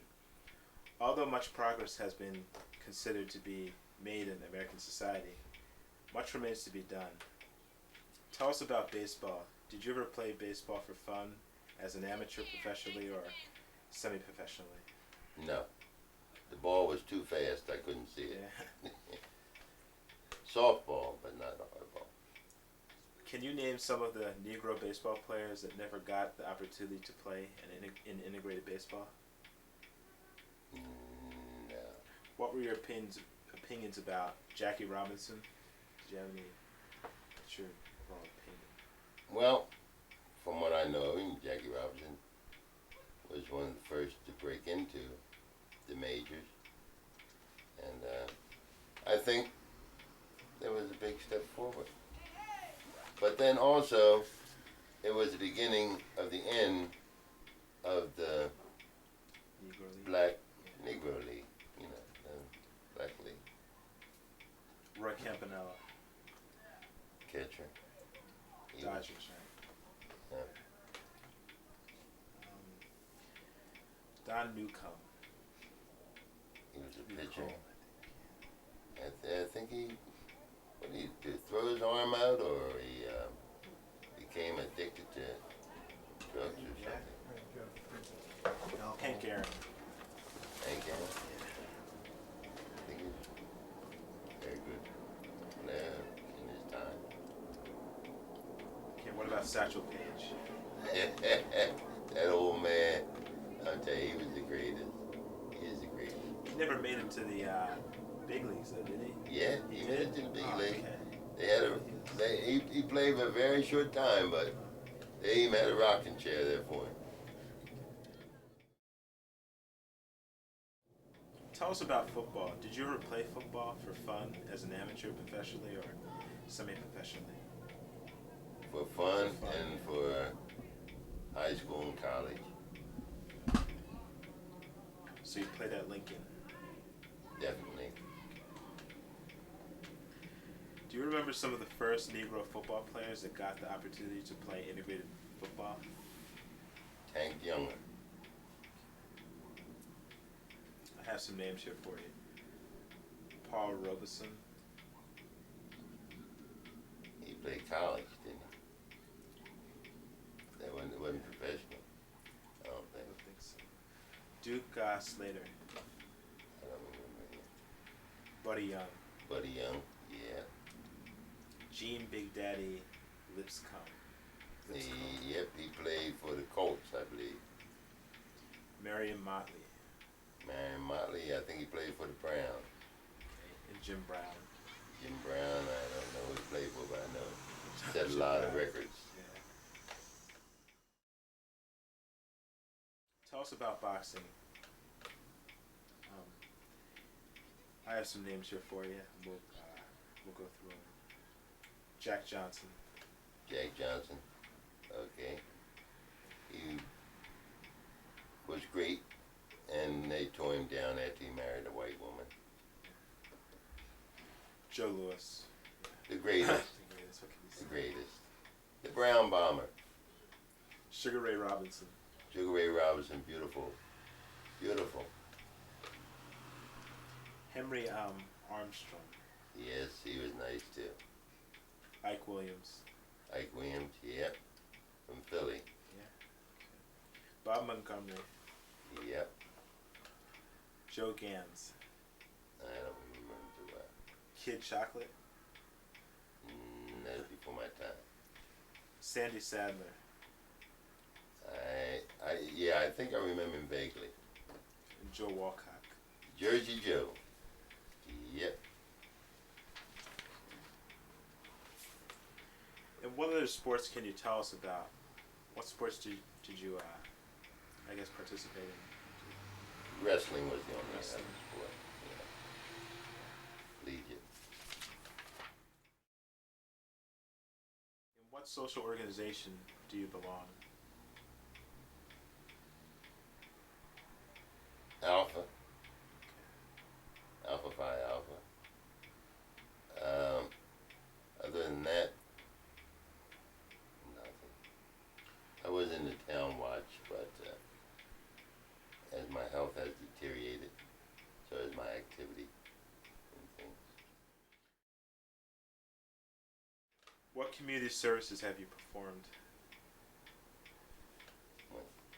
As I say, town watch, and I help whenever asked, and whatever I can do. What do you think of the NAACP? Good organization. It's going through some Yeah, right. now. problems right now, Problems. but I think it's a good organization. I don't think it should be scrapped. What do you think of the Urban League? Urban League, I think it's a good organization also.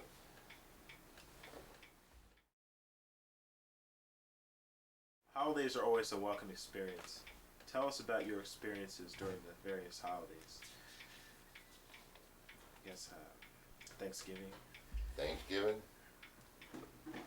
Thanksgiving has become a time now for watching football. Of course, what it was meant to be was be thankful for all that has been given us. But mainly now it's watching football.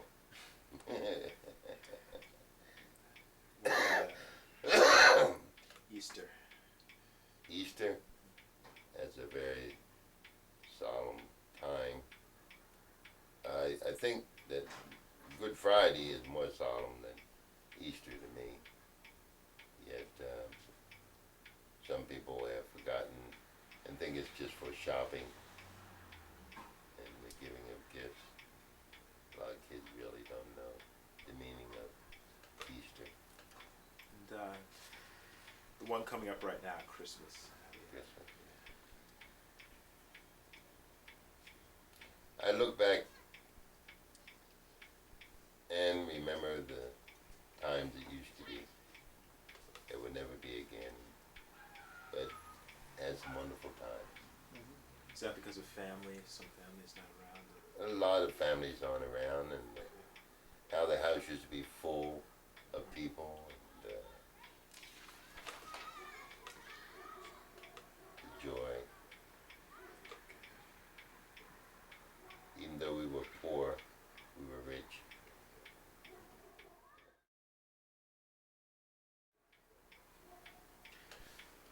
What do you think about Booker T. Washington? I'm going to mention a few black personalities, and you can tell me, what you think of them. Booker T.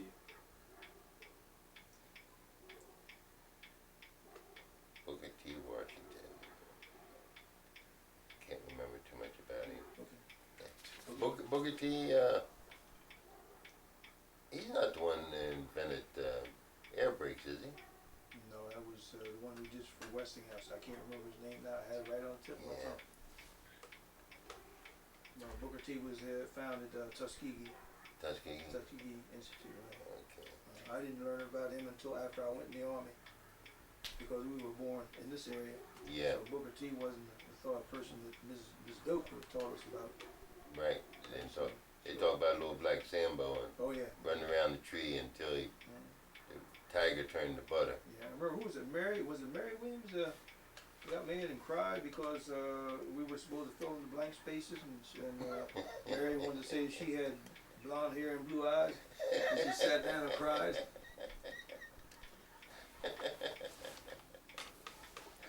Okay, what about W.E.B. Du Bois? Boys, if I'm not mistaken, he had a black movement going very strong. It was a movement back to Africa, wasn't it? No, that was don't tell me, I can't think of his name now. Du Bois was he was involved. But Du Bois was involved in the first, second, and third Niagara movement. Then he was the secretary for the NAACP, and Garvey was the Back to Africa movement. Okay. Okay, what do you think about George Washington Carver? That was the one with the air brake. No, he was the one with the peanuts. Peanuts. You know, okay. Extracted all this thing, That's okay. Boy, history minor, I'm not doing too well. Well, that's what we were deprived of when we attended school. Yeah. Martin Luther King Jr. Martin Luther King Jr., one of the greatest. That man could mesmerize you with his voice. I'm going to tell you, just to hear two of his speeches, I've been to the mountaintop and that other one. Every time I hear it, it makes me angry, and it also makes me sad. You know. The dream speech. Yeah, I had a dream. And I have it upstairs.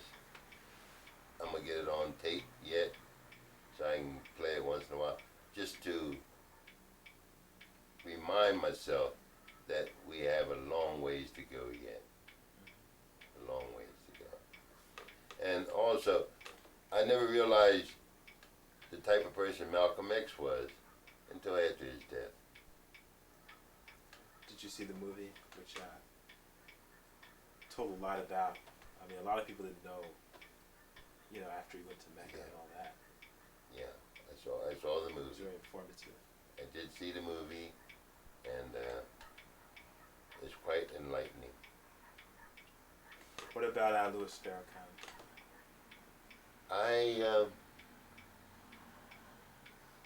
heard him, but I don't care for him too much.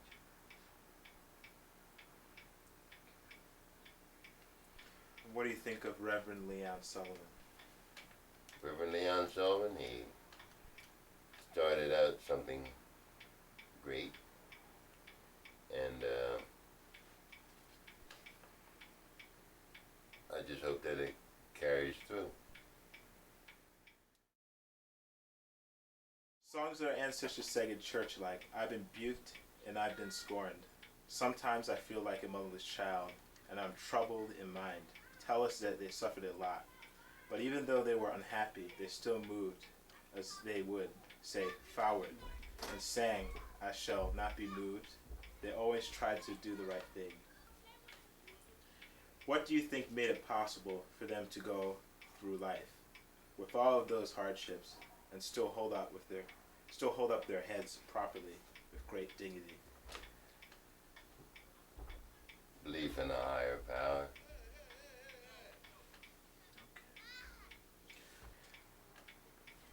Okay.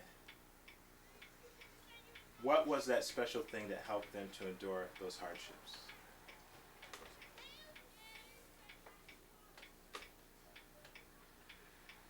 All I can say is that when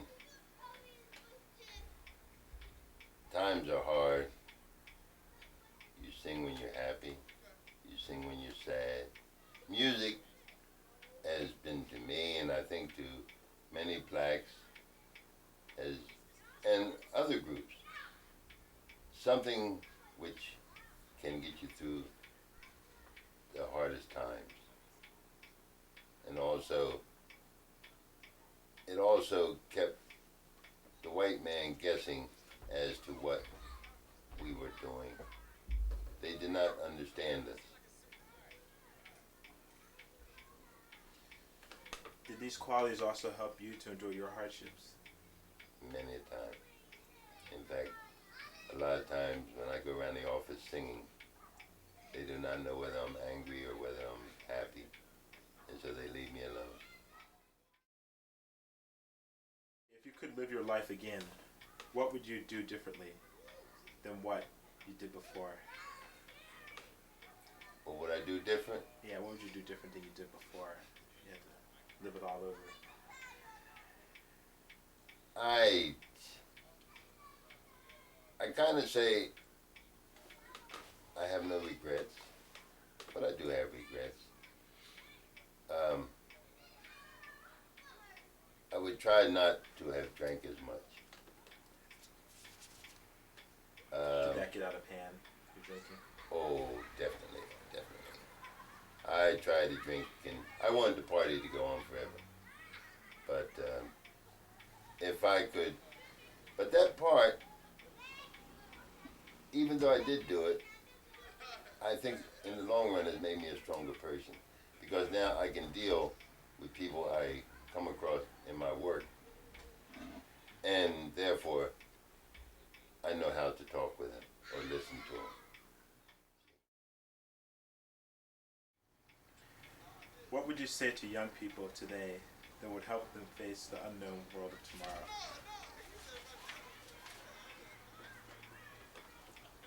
Study hard, learn how to read and write, and you can educate yourself, and the sky's the limit. Do you have a special message that you would like to leave for your family? No special message, just that. What message would you like to leave to your close friends and neighbors? Yeah, tough question. It's a tough one. Well, I only passed through this world but once. You know. What message would you like to leave to those white people who reached out and helped during those hard times, even though they could face severe punishment or chastisement for doing so?